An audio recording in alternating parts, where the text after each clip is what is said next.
Creating a sequel is like trying to recatch lightning in a bottle. There's a lot of pressure put on the developers to make something great, to not only achieve the same heights as the original, but to surpass them. It's also a balancing act of introducing something fresh while keeping the spirit of the original intact, without straying too close or venturing too far. I suppose that it's for this reason that the Zelda team doesn't make direct sequels to prior entries. When they do, they often fall into the trap of either being too distant from their predecessors to feel like a sequel, or being too similar to their predecessors to feel truly distinct, disregarding the quality of the games. The Adventure of Link is a sequel in name alone. It doesn't even feature the same Princess Zelda as the previous game. Everything, from its mechanics to its core gameplay, takes a sharp turn away from its predecessor. Then there's Phantom Hourglass, which feels like The Wind Waker, only in 2D. Spirit Tracks is essentially a rehash of Phantom Hourglass, albeit with a less engaging train-focused overworld, but with substantially better content elsewhere. A Link Between Worlds shows some improvement over these entries, mixing up the progression and introducing the ability to merge with walls, offering a refreshing experience even for those who've just finished A Link to the Past. Yet it does border on feeling like a reimagining or remix instead of a real follow-up, with the wall merging and late-game story beats being the main standouts. Don't get me wrong, I hold a special place in my heart for all three of those later games. However, I can't help but feel they didn't quite strike the balance I look for in a sequel.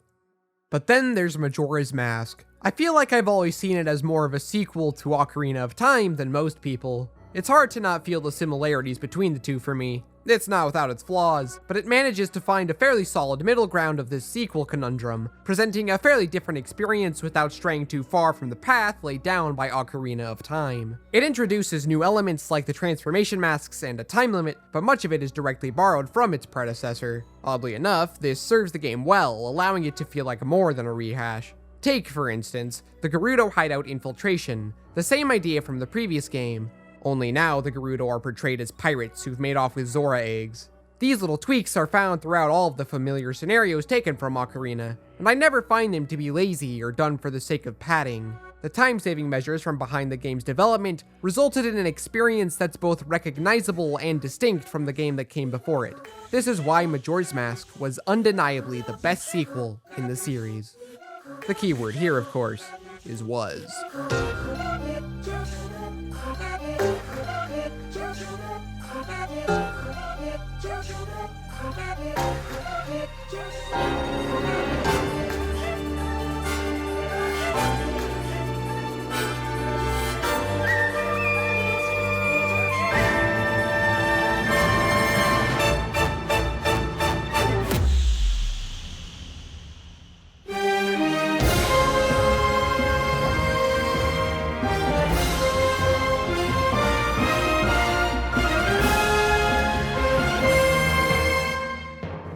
Tears of the Kingdom is tied with Super Mario Odyssey as my favorite game ever made.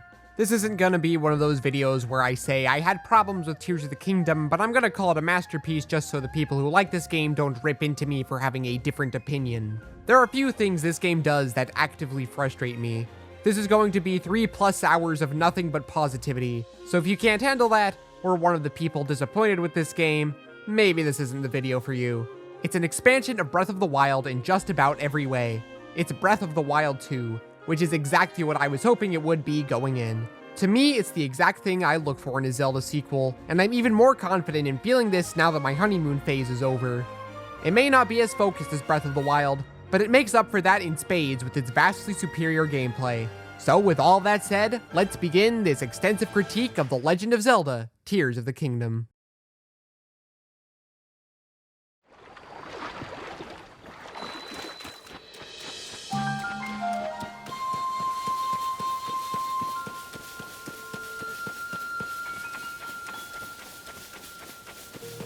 If Breath of the Wild's focus was player choice, then Tears of the Kingdom's focus is player expression. Breath of the Wild gave you the broad goal of defeating Calamity Ganon, and how you approach that goal was up to you. The ability to access the final fight at any point you wanted was always one of the game's biggest strengths, as it made the vast majority of the game locked behind a skill gate rather than the more arbitrary story and progression gates. The game gave you everything you needed to access the world right at the start of the game, but this world is static. The only sweeping changes you make are clearing the divine beasts and establishing Terrytown. And outside of Terrytown, and maybe Varuta, these changes don't feel too substantial. You can use stasis to hit a tree branch to send yourself flying, you can move metal objects, and you can create pillars of ice, but these only aid you in moving through the world in the way you want. The interaction with the environment isn't really a component. As the game was in development, the central idea of Tears of the Kingdom was that of connecting, as seen in the narrative and with the Fuse and Ultra Hand abilities. We'll get into these different abilities and the actual environmental interaction later in the video. For now, I'd like to bring up how it strengthens the core idea of the game. The environment is no longer a set piece. The landscape acts as an obstacle to overcome, and the objects populating this landscape offer a potential solution to this obstacle. The second thing that defines what Tears of the Kingdom is at its core is arguably one of the more controversial elements. Tears of the Kingdom is a sequel to Breath of the Wild, and it proudly presents this fact. The Purapad is just the Sheikah slate with a new coat of paint. There are parts of the main quest that are direct parallels to Breath of the Wild's main quest. They recreate the opening, it reuses a lot of music, etc. They even took the idea of taking the main 5-note motif from the main theme and littering it everywhere in the soundtrack. Even the staff roll is structured the same as it was there. While I can see why many are put off by this fact, I see it as what makes this game so special and so lovable to me.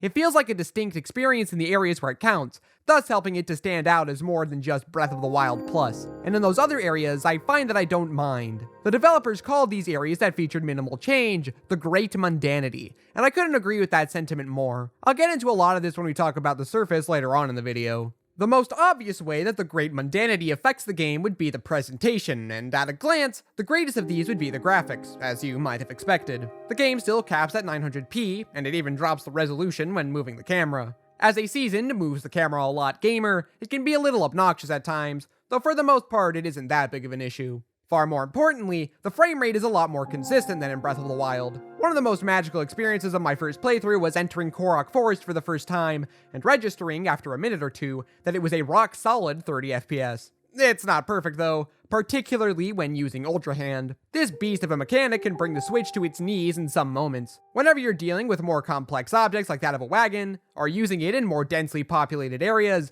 or have just attached a million things to each other, moving it around is going to cause massive chugging. It's not too much of an issue, but given that this is the ability you use the most, these occasional frame drops are an inescapable part of the game. The cutscenes are a different story, with the bitrate being pretty bad. The in-engine cutscenes are fine, but all of the pre-rendered cutscenes just don't look that good, and I don't know why they're like this. I guess it's to reduce file size, but honestly, I'd rather have a larger file size than what we have since it takes me out of the experience somewhat. The biggest upgrade for me in terms of the visuals was the reduction of pop-in and the increased draw distance. Now, pop-in is inevitable in gaming, but how much it bothers me depends on the game, and in Breath of the Wild it was pretty jarring and occasionally immersion breaking, especially in some areas where it would suddenly shift from the low poly version of the map to the high poly version, which is distracting. Tears of the Kingdom doesn't have nearly as big an issue with this. With the increased draw distance, the Hinox no longer just phases into existence. Enemies and objects in general are just easier to route out on the fly than they were in Breath of the Wild. I'm glad that they opted to improve this aspect of the game's presentation rather than the visual fidelity, as it has a far greater impact on the gameplay. Being able to dive from the highest part of the map to the depths seamlessly with a consistent frame rate and a reasonable system of loading things in makes it feel way more satisfying than it otherwise would have. Much like Breath of the Wild, Tears of the Kingdom is a stunningly gorgeous game, despite the few technical shortcomings. The surface is just as pretty as ever, but it's not more than it was previously. But when you're in the sky, the game gets these moments that make me drop the controller and just sit and enjoy the digital painting that the programmers and artists masterfully put together. There is no sun here. It's one giant light that absorbs the majority of the atmosphere in a brilliant white, while the edges are tinged with beautiful purples, blues, yellows, reds, and oranges. The way that the rays of light pass through from behind different islands is the icing on the cake here. I adore the way the clouds look in this game. There's just something neat about them. I love how they pass through the islands, really reminding you that you really are in the sky.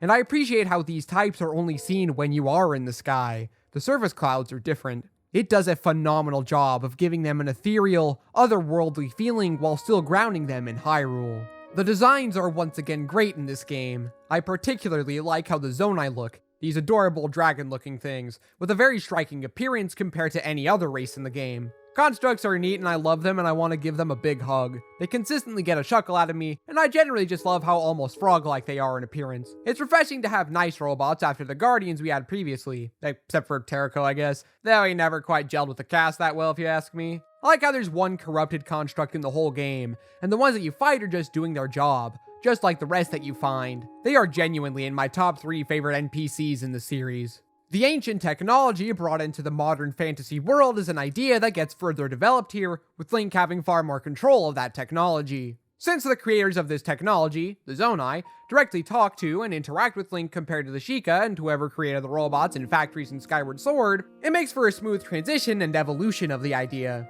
You've got fans and wheels and balloons and rockets and fire hydrants and batteries, which somehow manage to feel more out of place than the fantastical elements from these other 2 games. These are real-world elements, and it keeps the mysterious spirit of the Zonai that I loved from Breath of the Wild alive. The music for Tears of the Kingdom is yet another instance of the great mundanity, as several tracks have been taken from Breath of the Wild. I've seen people criticize this element of the game, but personally I don't care. I expected the game to do what Majora's Mask did and reuse the music, and in this case it's even more justified as the game is set in the same Hyrule. Why change the music associated with the Rito, Zora, Gorons, Koroks, Gerudo, Sheikah, horses, etc. when their identities haven't changed beyond that? The new area music composed for the 5 locations experiencing the regional phenomena are some of my favorite new tracks in the game and are realistically what I was expecting it to be. A blend of the theme I already knew and loved, and the eeriness of the Majora area theme, especially Korok Forest. I also like the remix of Hyrule Castle here, though I'm not sure if I like this version or the original more. All of the reused music is exclusive to the surface, the only part of the game properly returning from Breath of the Wild, so it makes sense. The field themes are the exception here. The piano notes that wander with purpose return from before, but no longer are they isolated and lonely. For now they are accompanied by flutes. Not through the whole song, but it's a significant enough deviation to be noteworthy. It's a signal that the adventure is not a lonely one this time around, though I'll talk about that feeling a bit later in the video. The Skies and Depths is where we get entirely new music, and it's pretty great. The depths are oppressive, the humming synth that rings out, the brief minor keynotes hitting in giving off an eerie atmosphere. This is Ganondorf's domain, and the music makes sure you know it if the gloom and monsters everywhere don't clue you in. I'll also take this moment to say that the reverse choir sound is terrific and expertly used in every track it's in. The Lightroot theme offers a brief reprieve from the oppressive tone of the usual music on display here, but it's not a calming presence. It still keeps the atmosphere of the depths alive, almost like a safe room theme from a Resident Evil game. There's a hint of sorrow or history in the music, as though Ganondorf's influence somehow managed to corrupt this all, and this Lightroot's activation has brought back a bit of the original state of this place. The skies are entirely different. They primarily rely on woodwind instruments, which is a neat little detail as the sky is mostly air, and it's exactly what I was hoping for going in. The theme that plays as you're exploring them is easily one of my favorite tracks from the series. It's calming and brings a tinge of nostalgic sadness. A faint memory of a time long gone that you can't quite remember the details of, but you remember the feelings. Those happy feelings. And you know that those times are long past, but the feelings of those memories linger. The Zonai are all but forgotten, a myth from an age too far to grasp. Their print on the world is here, but what that print truly means is unknown. This is the theme that I feel perfectly encapsulates not only the serene wonder of walking in the clouds, but also of this forgotten tribe. But hands down, my favorite piece of overworld music in this game is the skydiving theme. It has bits of Skyward Sword's sky theme, but it's far different from it. The piano's skidding across the keys gives that feeling of flight, while the woodwind instruments carry the main melody as you transition from the sky to the surface, followed by a heroic brass as you approach the ground. The depth variation is also pretty nice, going from a peaceful theme to a darker theme. A primary instrument used here that I don't know the name of replaces the piano, violins, and a fluttering flute give an unsure feeling, and then that always terrifying dark brass blaring through your speakers, ensuring you know you're entering evil territory. I don't have too much to say about this theme, I just really like it. The rest of the music in this game is top tier, and easily puts this game as tying with Skyward Sword as my favorite soundtrack in the series. The prologue uses the reverse choir and piano to slowly ramp up the tension with Ganondorf's 2 new motifs. The title theme starts with the opening to Breath of the Wild's theme, reminding you that it's a sequel, but then it transitions into Tears of the Kingdom's theme, then a beautiful string section that puts the feeling of adventure into the game, perfect after how slow-paced and dark the opening was. Everything that has to do with the Wind Temple is just phenomenal. From the slow build-up of the music as you approach the massive storm, to the skydiving music specially designed for this section only, a truly beautiful piece of music, to the temple itself utilizing the motifs and ideas from Valmedo and Rivali, and everyone already knows how much Calgera's theme slaps. I like how every temple uses the themes and motifs from the respective divine beast and champion, and incorporates them into a new tune. It's pretty neat. The theme for each of the sages is great. Tulin's may not surpass Rivali's theme, but it fits the character and is also good enough to be listened to on its own. Zidon's theme is somehow better than it was in Breath of the Wild, don't even know how that's possible. They did not need to pop off so hard with Inobo's theme. It is easily the best theme for any of the sages in the game. Ryuju's theme isn't my favorite, but it has grown on me a lot since I first heard it, and I really like Minru's theme, especially with how it's used in the Spirit Temple. The combat theme in this game is kind of the same as it was in Breath of the Wild, but with the notable exception of the strings playing the same piece as the reverse choir. Therefore, I like it more, thus making it the best piece of combat music in the series. The Light Dragon theme is hauntingly beautiful. It starts as the standard dragon theme with the piano, but when it gets to the Erhu part, it plays these two notes instead of the actual dragon melody, before an octave jump that settles into what we're familiar with. It took me a while to notice that this is Zelda's lullaby, just fragmented in a way that even the Temple of Time from Breath of the Wild wasn't. It's trying to remember what it once was in another life. It might get there, it could be on the cusp, but it's too distant, too far to try, so it settles back into what it knows it is, a dragon. It tells a story about how the Light Dragon feels and thinks through music alone, and I think that's really cool. But easily my favorite piece of music in not only the game, but probably the series as a whole is the main theme. I've gone back and forth on this with myself for a long time, and after much internal debate, I must admit that I adore this game's main theme above all other music ever composed for the series. I love pretty much everything about it. The way that it not only takes the main 5-note motif from Breath of the Wild's main theme and places it in there so naturally, but also in how it carries over the structure and messes with it a bit. The Erhu plays the first two sections of the A part, just like he played the first two sections of the B part in Breath of the Wild. I love how majestic and heroic it is, far more than what Breath of the Wild's theme was, before sinking into Ganondorf's music and settling on Zelda's theme playing on Erhu, referencing the events of the story. I love how the staff roll version starts with Ganondorf's choir on full display, before the piano kicks in and slowly the orchestra builds up and drowns it out, before we get one of the grandest main themes composed for the series, before sinking into it again and ending on the somber note. While it took a bit for it to get stuck in my head, once it did, I've hummed or whistled it just about every day. It's super catchy and I just can't get enough of it. Also, there's a saxophone. Well, that's a lot of brownie points right there already. Another interesting thing that I noticed about the music is that Ganondorf and Link both have 3 motifs associated with them. Ganondorf has his classic theme, which doesn't play too often, but when it does, it hits pretty hard. He has 2 primary motifs associated with him in this particular game though, both of which are the first pieces of music that you hear. The first one we hear is this melody, which is most commonly associated with a reverse choir.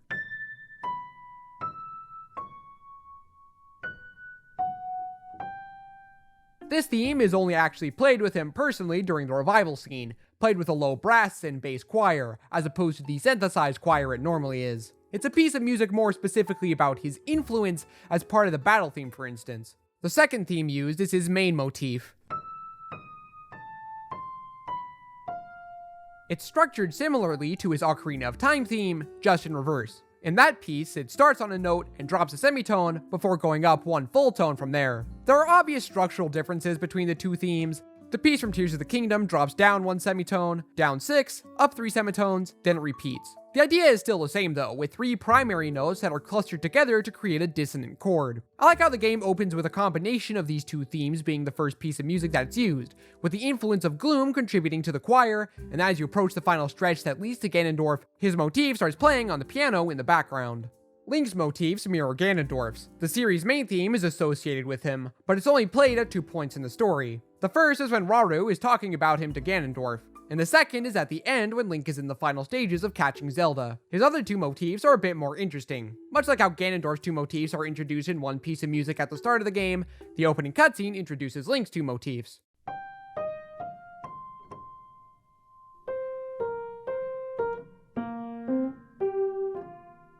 His second motif is used most commonly in association with his interactions with the Light Dragon. As he falls through the sky, revealing the Sky Islands, we see the Light Dragon surrounding the island. It plays in the background as he holds onto the Master Sword, when Zelda's Hylian form is being restored, as the final battle with the Demon Dragon begins, etc. It never plays outside of this context, at least from what I can tell, but it is a major part of the game's soundtrack, to the point that it could easily be considered the game's secondary theme. The game's main theme is the main motif associated with Link, and as mentioned earlier, it is littered throughout the soundtrack.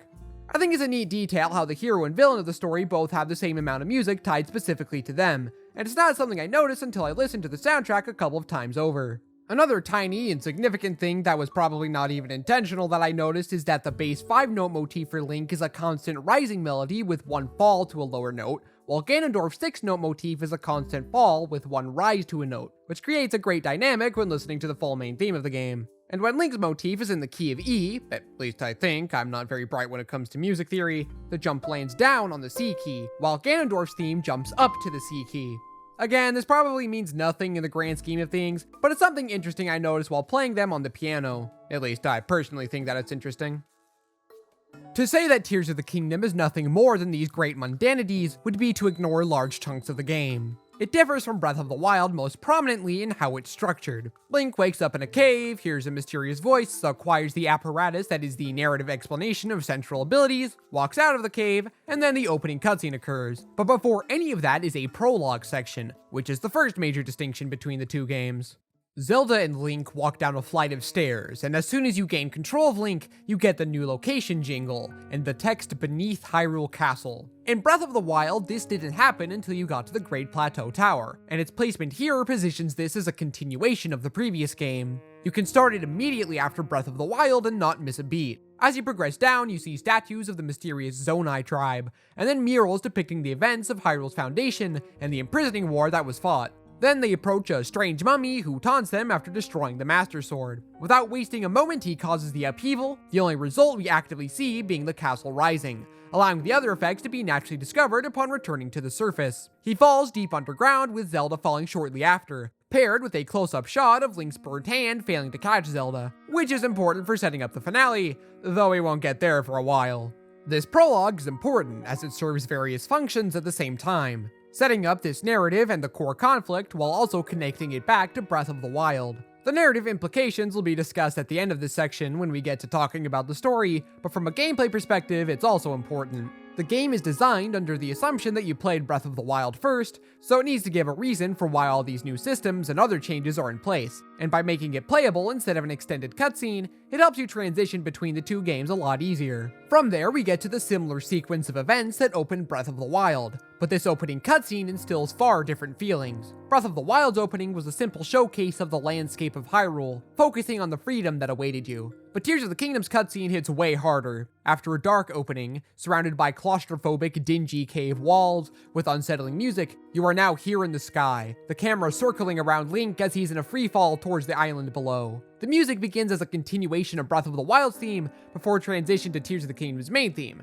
the proud presentation of the world just like in Breath of the Wild. This takes a turn as the strings kick in, followed by the brass taking a heroic note as the game's logo appears. No longer about the world itself, but about the adventure ahead. It's similar to Breath of the Wild, but very different in how it uses it to set the game up.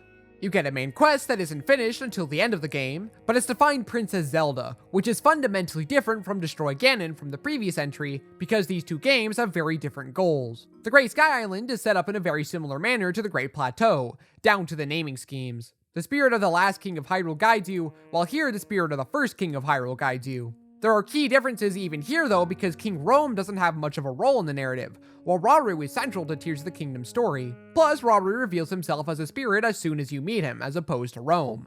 You have to find 4 shrines to leave the tutorial area, but only 3 of them give you abilities. Zelda gives you recall for foreshadowing reasons. You don't get the paraglider until you unlock your first tower, so it takes longer to obtain here, but you also get the regional phenomena quest way sooner than Free the Divine Beasts. Which makes sense because the big hook for exploration this time around is revisiting areas to see what's changed. Hyrule Castle was a scary place in the previous game. You wanted to steer clear of it in the early game, while in Tears of the Kingdom, your first surface main quest is to go there.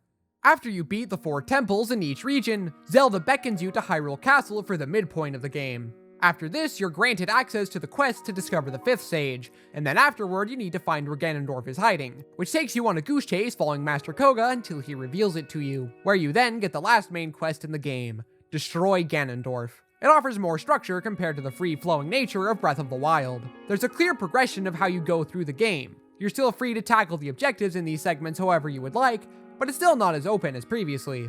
At least, that's how it appears on the surface. Dig a little deeper and you'll see that this apparent structure is nothing more than an illusion.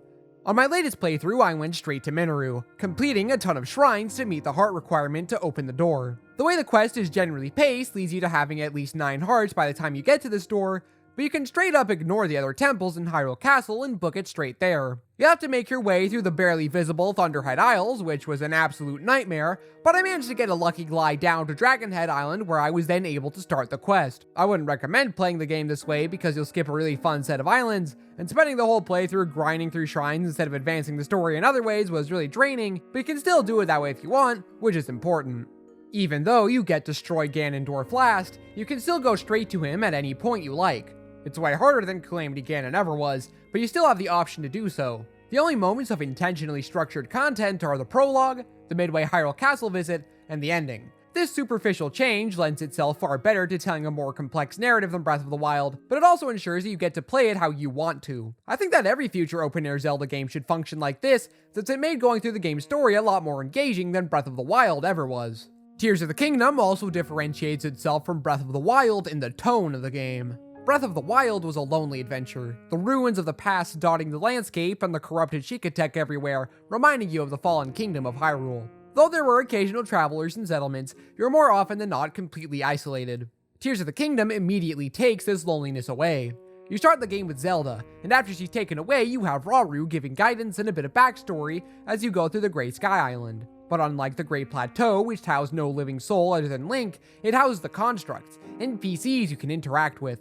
Though Raru's spirit departed after the climax, his arm is physically bonded with Link, so that even if he's gone, his presence is always with you.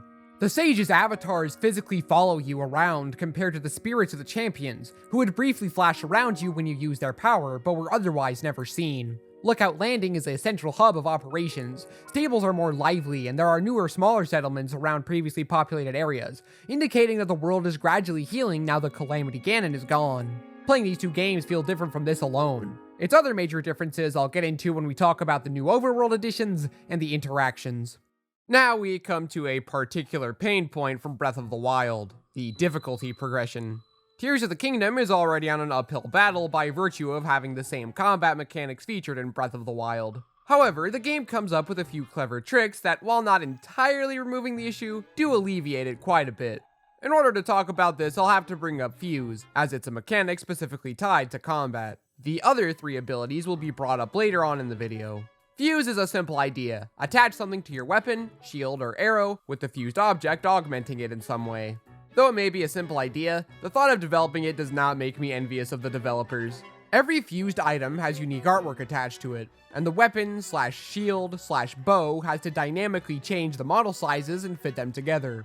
And it has to do this seamlessly without you thinking about it. It's so much that the game will pause momentarily when you switch between weapons, most likely because the engine needs time to read the data in order to display the object and give it the correct properties. Though that's just what I think is happening under the hood, and there's no actual evidence that this is the case. Side note, while I was editing the video, I actually read one of the patents, and it turns out that this is exactly what is happening. So yeah, I was actually intelligent for once. Let's go. It's very similar to crafting, but it completely removes the menu associated with it. You just walk up to something in the world and press a couple of buttons. It's intuitive and a clever way of making it stand out from typical crafting systems. It also adds a level of personal connection to your weapons because you made them, especially when what you fuse is an enemy drop as the fruit of your labor. But the best thing about this mechanic is how it addresses some of the more vocal complaints from Breath of the Wild, some that I shared and some that I didn't. Weapon durability was never a big issue for me, though based on the comments from that Breath of the Wild video, I was reminded that I was in the minority on that opinion. Fuse not only combines things, but it also adds durability to your weapons the first time you fuse something to it. And considering that I haven't seen anyone complain about weapons breaking, I like to assume that it succeeded in this area. Though I imagine I'll probably get comments from people proving me otherwise, we'll just have to wait and see on that one. The game's loop is a bit different this time around to accommodate this change. Most weapons you'll find were either corrupted by the gloom from the upheaval, thus lowering their attack power and durability, or they're rusted, meaning that the game encourages you to use the mechanics so that you can stand a fighting chance against the enemies. It also removes all elemental weapons and arrow types because Fuse covers that basis already, though that does mean my dream of fusing a fire blade and an ice blade together is forever dead. Now, as someone who never really minded the weapons constantly breaking in Breath of the Wild, the big fix that it offered to me was that it gave materials more purpose. Gemstones in Breath of the Wild functioned as nothing more than rupee fodder, but here they offer a legitimate purpose. Sure, you can get similar effects from using elemental monster parts or fruits, but they're far less powerful than gems. I never wanted to sell them because their eventual combat value could exceed their present monetary value. This makes rupees a lot harder to get. And on top of this, they also hike the price of clothing that protects you from the environmental conditions. It gives a bit more reason to do the quote-unquote lamer side quests, and it's generally just more engaging than Breath of the Wild ever was, as well as being a half step to addressing my minor complaint regarding environmental clothing from Breath of the Wild, since it takes a bit longer to get the armor this time around. Though you do still completely overcome the challenge once you obtain it, so this might just be a thing with every future open-air Zelda. Anyway, some fusions do more than just increase power or apply elemental effects. There's a lot of fun to be had. Fusing a mushroom to your weapon will send the enemy flying, meat arrows act as bait for enemies, Lizalfo's tails will turn your sword into a whip, you can create a single-handed axe, and once you use it once, it's impossible to go back to anything else when cutting down trees. You can fuse bombs to your shield to blow enemies up while keeping yourself safe, or you can fuse a minecart to your shield to make it act like a skateboard. It even lets you go on minecart rails, which is always a lot of fun. All of this stuff you can find naturally in the world. The Zonai devices offer even more fun stuff, but I already have a whole subsection dedicated to them, so that's all I'll say for now.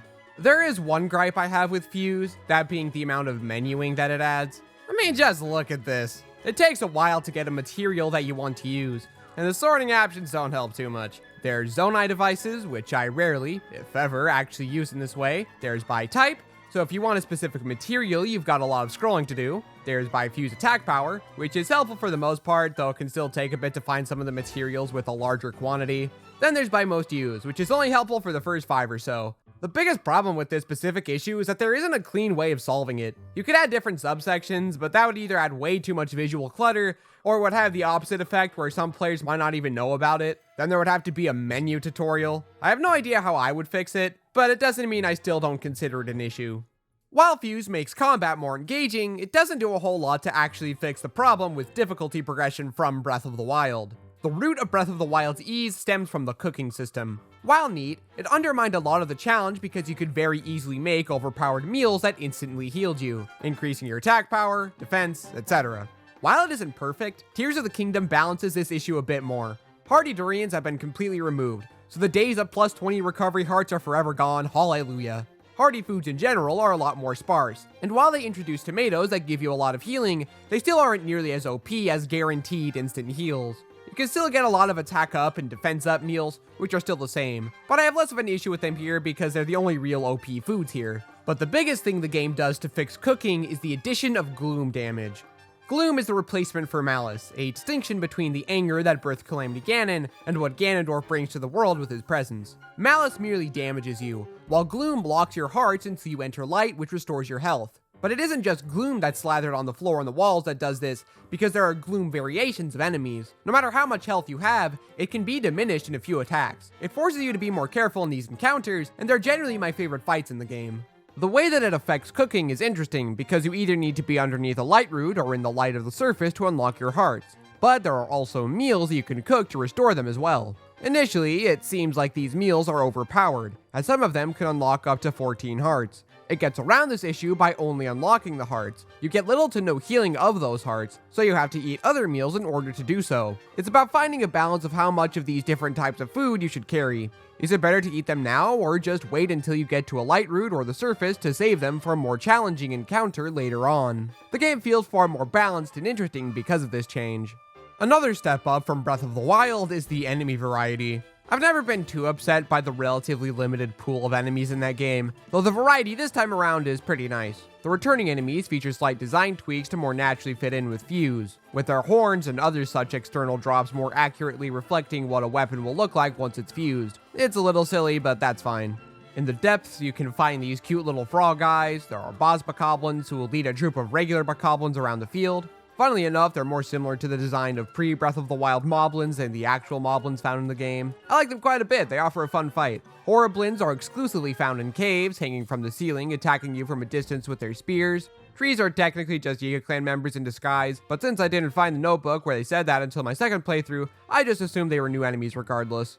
Like-likes also return, and they're pretty fun to fight, with you needing to wait until they reveal their weak point to strike. They drop chests containing weapons, and mostly shields when defeated, which makes them worth going out of your way to attack, especially when you're on the lookout for equipment.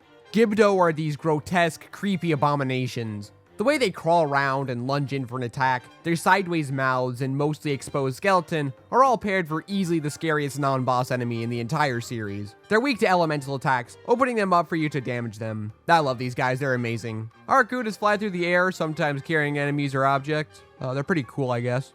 Found mostly on Sky Islands are soldier constructs, who are tasked with eliminating intruders who have found their way to an important Zonai ruin. They have great designs, and I particularly like the one that's able to use the fuse ability, using whatever objects in its vicinity to power up its weapon. It's neat. And of course, who could forget the Gloom Spawn, though we'll get into that when we talk about bosses. The Great Fairy Fountains also work a little differently this time around. In Breath of the Wild, you had to pay them a bunch of money to gain access to their upgrade capabilities, while in Tears of the Kingdom, you have to get the Stable Trotters to play a serenade to make them feel comfortable enough to leave.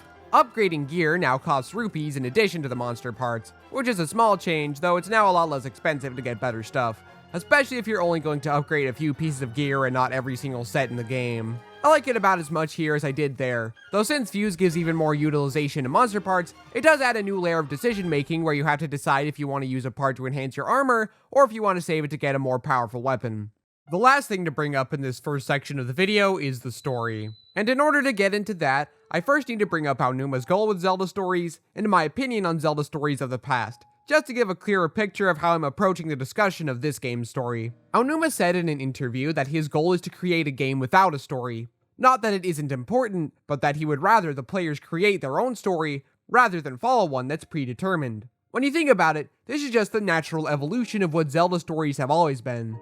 Link's name was chosen because he's the link between the player and the game, and therefore the outcry against this statement is strange to me. He stated that the Sheikah tech just mysteriously disappeared, which resulted in a large amount of people angrily shaking their fists at the blatant disregard for lore, because as everyone knows, Breath of the Wild has a perfectly constructed narrative with no flaws whatsoever. People are in revisionist history mode pretending that 6 years of complaining about the lack of story in Breath of the Wild never happened, for the sole purpose of complaining about Tears' story, which is definitely not obnoxiously frustrating. Anyway, when you take these two statements together as complements instead of separating them into two distinctly different statements, what he's essentially saying is that he wants you to come up with your own headcanon of what happened. And to me, that's a way more fun way to engage with the story than having every little detail explained, at least when it comes to stuff like this. There are people who hate the story for the sole reason that they didn't stick to the lore, and everyone I've seen say this never judges it as its own standalone thing. The biggest difference between Tears of the Kingdom story and Breath of the Wild is that Tears of the Kingdom doesn't include anything that isn't directly related to its own unique story, compared to Breath of the Wild, which was trying to create a living, breathing world with a rich history compared to the other iterations of Hyrule.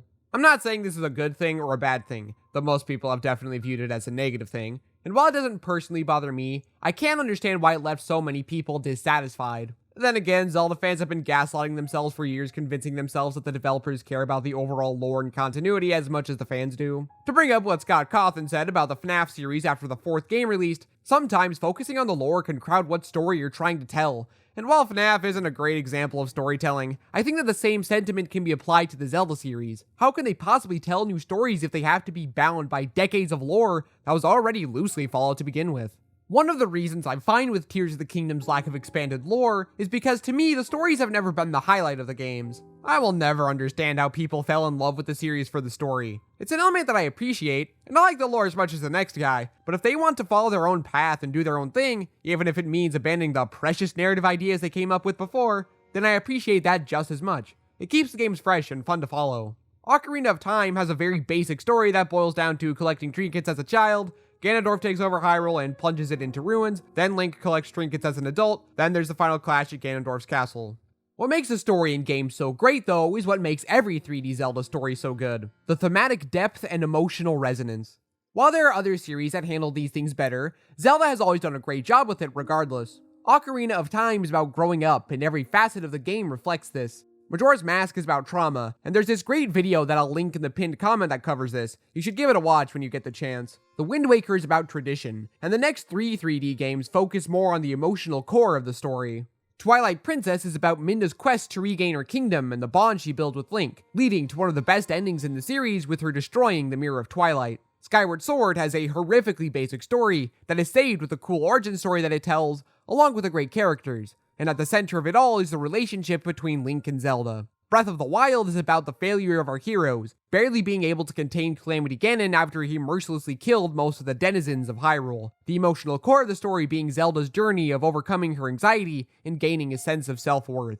And Tears of the Kingdom is no different. That's not to say that Tears of the Kingdom has some perfectly constructed story or anything. It might just be the most nitpickable story in the entire series. Twilight Princess would be the only other story I can think of that comes close. I've even prepared a brief list for you. How does Rauru not know what the secret stones do if you swallow them? Not only is he a Zonai, but he's also the keeper of them. How do you not know about draconification? When Ganondorf says that Sonia is just the first victim of his arrogance, I thought he was talking about how he perceived Rauru to be arrogant, because we didn't see too much of any pride in earlier scenes. But later on, he actually agrees with Ganondorf that he was arrogant. Why didn't they show more of that? Why doesn't Zelda make the connection between Ganondorf and Calamity Ganon? I feel like that would have made for a more powerful moment when Rauru says he has everything under control and will keep an eye on him, and it would iron out both of these wrinkles with one line of dialogue.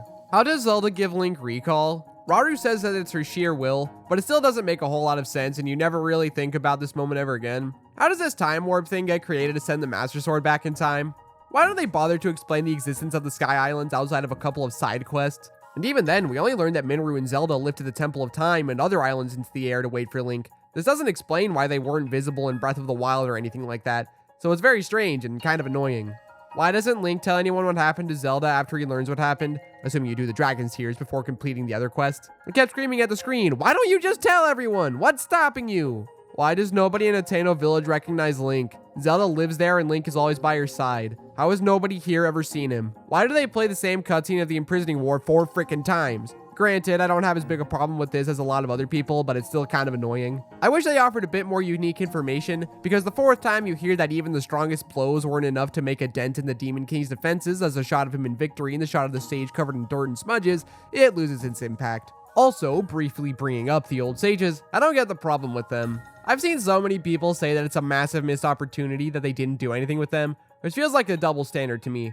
Nobody, not a single soul, has ever once criticized the lack of major screen time or backstory of the Kokiri Zora Sage from Wind Waker. It's the same principle here, they only exist to pass on something important to their successor and nothing else. They aren't meant to be this game's version of the champions because they don't play a role in the story outside of helping Rauru. Just thought I'd get that off my chest because it's a dumb point that really bothers me. These things I brought up don't bother me too much, and they're easy enough to ignore. However, there are 2 major problems that aren't quite as easy to ignore. The first of these would be the dragon tears. Throughout the world you find geoglyphs, and somewhere there you find a dragon tear that will show more of the past, which is how the memories from Breath of the Wild worked. While looking for a specific spot on the map based on the geographical clues was more fun, the geoglyphs are still neat, being based on the Nazca lines, fitting for the ancient civilization of the Zonai. The problem is that this concept doesn't work for the type of story Tears of the Kingdom tells. In Breath of the Wild, the memories are focused on character interactions above anything else, since you already know about the Calamity, while Tears of the Kingdom leaves you in the dark far more. Beyond this, even when watching them in chronological order, there's this weird disjointed nature to it, so watching them in any order isn't too much of an issue. Tears of the Kingdom tells a sequential story, and important events lose their impact when you're able to access different chunks out of this intended order. I probably wouldn't like the story as much if I didn't make sure to find them in their intended order. My solution to this problem would be to make it so that regardless of what order you find the geoglyphs, it always plays the cutscenes in sequential order. While it might be a little weird that the spooky giant Demon King drawing contains Zelda having tea with Rauru and Sonia, it's far more ideal than watching the cutscene immediately after Sonia gets murdered as your first scene. But the biggest problem with the story is Zelda's de-draconification. The problem is not that Zelda doesn't stay as a dragon. The way that draconification is described in-game is essentially like dying, and you and I both know darn well that Nintendo would never permanently kill Zelda off. I knew that she would return to normal at the end of the game. It was more a question of how. It's a similar thing to Puss in Boots: The Last Wish, where you know that Puss is going to beat death by nature of being a movie kids can watch, and it's more how he does it that you wonder, especially because the film drills it into your head that this is a fight he can't win, just like how it's drilled into your head that there's no coming back from draconification. Unlike Puss in Boots, which came up with a clever and thematically satisfying way for Puss to win, Tears of the Kingdom just says that it was magic, which is lame. I've come up with a theory to delude myself and cope with this problem in the story. We see that Link is using both the power of the arm as well as recall, and Sonia says that to master recall, one must think of the object's memory. The way that this scene is set up is also very similar to the scene with the Molduga army that Ganondorf summons earlier, just that instead of using the power of light, it's the power of time. Reinforcing this connection between recall and memory is that Link uses recall on every dragon tier to see what happened in the past. Zelda also remarks that it's like a warm and loving embrace woke her up from a deep sleep. So what could be happening here is Link using his memory of Zelda as well as the amplified power he's getting from Rauru and Sonia to bring her back. This explanation would also mean that Zelda's sacrifice and Minoru's repeated notion of there being no turning back would still work, because neither of them would know that Link has recall and can undo this state, so they operate as though it were impossible. Zelda giving Link recall is something to help him on his quest to defeat the Demon King. Also being what's able to bring her back would also be a neat way of rewarding her for her selfless sacrifice compared to Ganondorf's selfish sacrifice. Wow, what a neat story beat. I'm so glad they didn't do that. Despite this, I really love Tears of the Kingdom story. I guess we'll start with how, outside of not properly explaining how Zelda is de-draconified, I love everything about her storyline in this game. I was initially resistant to the idea of her going back in time because it's been done in so many Zelda games before, but they actually ended up doing some neat things with it. While Rauru makes it sound like Zelda was never there in some alternate timeline, based on the fact Ganondorf knows their names and the mural showing the birth of the Light Dragon, it's clear that it's actually a loop, which is not something that previous time travel stories really delved into. Beyond that, I just generally like Zelda's role in the story. You can see her growth as a character with her being more proactive and confident than previously, without abandoning her little quirks. She's a scholar, and seeing her geek out of the murals is fun. I think her getting to go back and meet the Zonai is a neat extension of that. The awkward air surrounding her interactions between Rauru and Sonia, especially in the scene when they're eating lunch together, is lovely. But the best thing about her arc is her decision to make a sacrifice so that Link has a shot at beating the Demon King. I love it when the series gets weird, and draconification is pretty friggin' weird. Eating a magical rock that turns you into a dragon is something that never would have crossed my mind, and it's honestly the coolest plot in any of these games I've ever followed. I remember when I got to the scene with Minoru and thinking, you're not going to pull a fast one on me, game. I know you're setting it up so that the final boss of the game is going to be a dragon. Nice try though. And I wasn't wrong. You can't talk about this game without bringing up the amazing Tears of the Dragon scene. Easily the most emotionally powerful moment in the series since the ending of Twilight Princess. Everything about it is nearly perfect. The way it combines the main themes of both Tears of the Kingdom and Breath of the Wild, the way the music builds up to her consuming the stone, perfectly capturing that feeling of butterflies in your stomach. And when she does, the way the music plays her theme as it slowly descends to a register most commonly associated with Ganondorf until the Light Dragon emerges, crying as it soars into the air. Then it ends with Zelda's lullaby being played on the air-hoo, and it clicked that they've been hinting at this ever since the second teaser. The only reason this works is because it's a sequel. For me, it's one of the biggest justifications for Tears of the Kingdom being a continuation instead of a new thing. The idea of Zelda sacrificing herself on its own is not enough to get me invested. I feel nothing when she gives herself up for Midna because the game effectively tries to make the moment weighty by the idea that it's Zelda giving herself up. But I don't care for this version of Zelda, so why should I feel anything? But this is a version that we've had for 6 years across 3 games, and it's also a version that I've always liked, which is what makes this such a powerful moment. Another thing that I love about this story is Ganondorf. He's always been my favorite Zelda antagonist, and it's no exception this time around. I'd still say that Wind Waker features my favorite version of him, but it's a very close second with him in this game. First off, I think that this version of Ganondorf is the scariest villain of any Zelda game. Majora is the only one who comes remotely close, and even then, it never really scared me that much. It was always more creepy and weird. They do an excellent job at setting him up, instantly shattering the Master Sword and nearly killing Link in the first scene. And this is him in his weakest state, so you know how bad you're screwed if he manages to regain his full power. They show you through the changes he's brought to the world and this one scene in the past how devastating he is. And part of me was worried that he'd be a pushover and it would ruin his character, but thankfully the final fight was far from underwhelming, though we'll get to that much later. His design is also just so cool. His regular form takes inspiration primarily from the Wind Waker with a few differences that help him stand out on his own. His Demon King form takes inspiration from Demise, his flowing hair of pure gloom and gray skin tones. But his mummy form is easily my favorite design for him in the entire series. It's so distinct and off-putting. There's a reason that the reveal trailer for this game is forever etched into my memory, and this design is a big part of it. He receives a lot more characterization in the Wind Waker, which is why I prefer him to the other interpretations. Though when you look at Tears of the Kingdom's version, there are a few things that go beyond the usual wanting to take over the world. There's a misconception that Wind Waker Ganondorf wanted to take over Hyrule for his people, but he never actually says that. I feel like in his dialogue, what he's saying is that he felt it was unfair for him to be the ruler of this awful desert when the rest of Hyrule, which was gorgeous and beautiful, was ruled by others. There isn't a single version of the character who ever cared about his people, which is also an important point in this game. Tears' Ganondorf thinks that he would be a better ruler for Hyrule, because he understands what it truly means to be a king, compared to the Zonai. He hates them, which can be seen in the Imprisoning War. The only ones to die in the fight are the Zonai. While it's fully in his power to inflict all of them with the gloom, he only targets Minoru, a Zonai. Why does he hate them? He says to Link in his final monologue why. They're peace-loving cowards who fundamentally didn't understand what it meant to be in a position of power, leading Hyrule to a path of weakness. This opens up the best part about his character, how he contrasts with Rauru, Zelda, and Link, both narratively and thematically.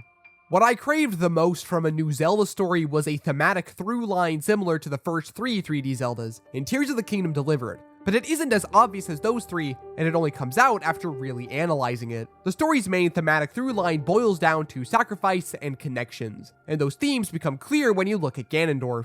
Rauru is one of my new favorite characters in the series. While he shares a name with that one dude from Ocarina of Time, I forgot about his existence while playing and it didn't even register to me that it was supposed to be a reference. I just thought Ganondorf was referencing some unknown character that we would meet later. Anyway, he's got a cool design and I love his role in the narrative. At his core, he believes that a king's duty is to protect his people, which as previously mentioned contrasts with Ganondorf.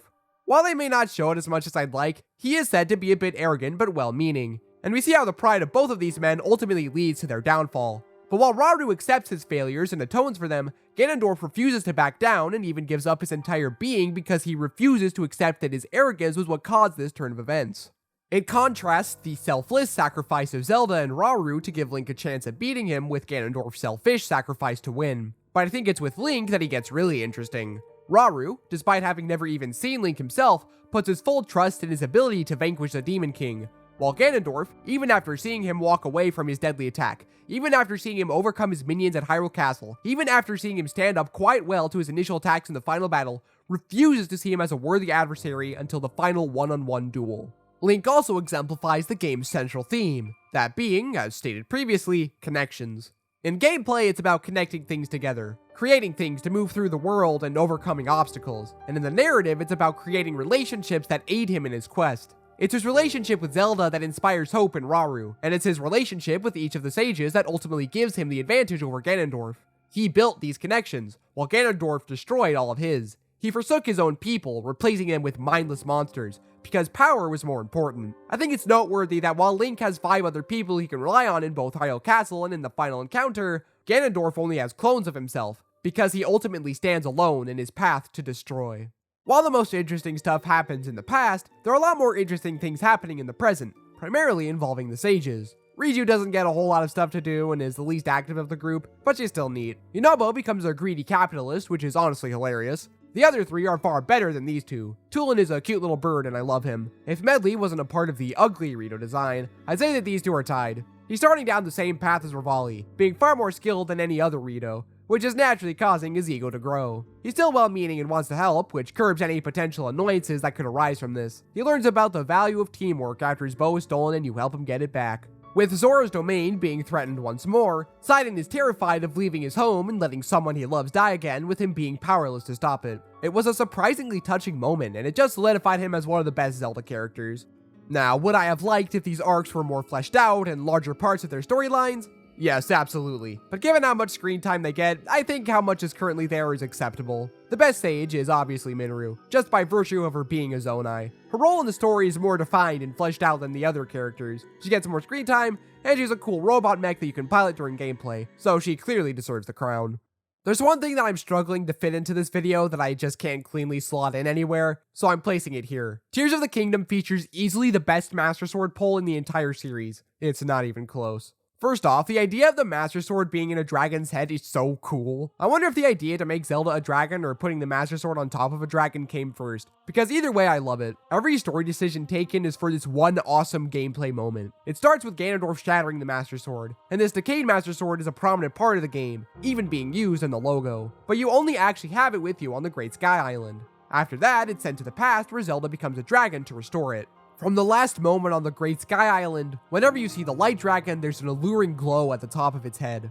And once I got that last cutscene, I just knew that the glow was the Master Sword. But I didn't know if I had enough hearts, so I let her pass by. I had to talk to the Great Deku Tree to find her, and when I did, I was ready to pull the Master Sword.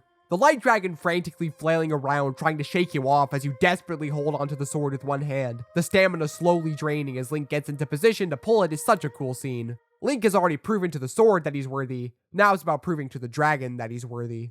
Then you're taken to this gorgeous place in the sky, surrounded by golden clouds with sun rays that shine in the background, and the sword glowing a bright yellow where it was previously damaged. You pull it. The yellow petals surrounding the blade flake away as he lifts it above his head, on top of a dragon. Then, like in Breath of the Wild, you get a memory of Zelda. But this one is different. Instead of it being a conversation between Zelda and the Deku Tree, it's a direct message to Link. The music in the background being one of my favorites in the series. It's so good.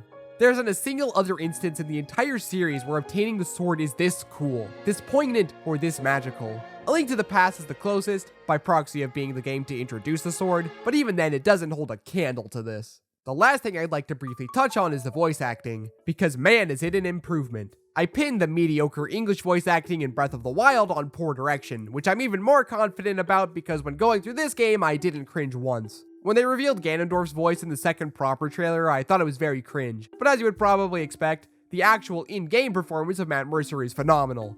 Easily on par with the original Japanese performance. While the original Japanese is still generally superior, I honestly kind of prefer the English voice acting in a couple of areas. I think it fits Capitalist Yunobo way more, and I also think that the English voices for Rauru and Minoru fit with the character designs a bit more. Crazier world we live in that I actually preferred it. The only time that I cringed a bit was the line, "protect them all," but that's excusable because everything surrounding it was emotionally powerful. Don't have too much to say about it otherwise, it's just really solid. And with that, I have thoroughly exhausted my vocabulary talking about the core of Tears of the Kingdom. Far more than I ever did talking about Breath of the Wild's core in that video. This is at the heart and soul of the game. Everything else in this video branches out from here. So with all that said and done, let's see what they did to make the overworld a fresh yet familiar experience.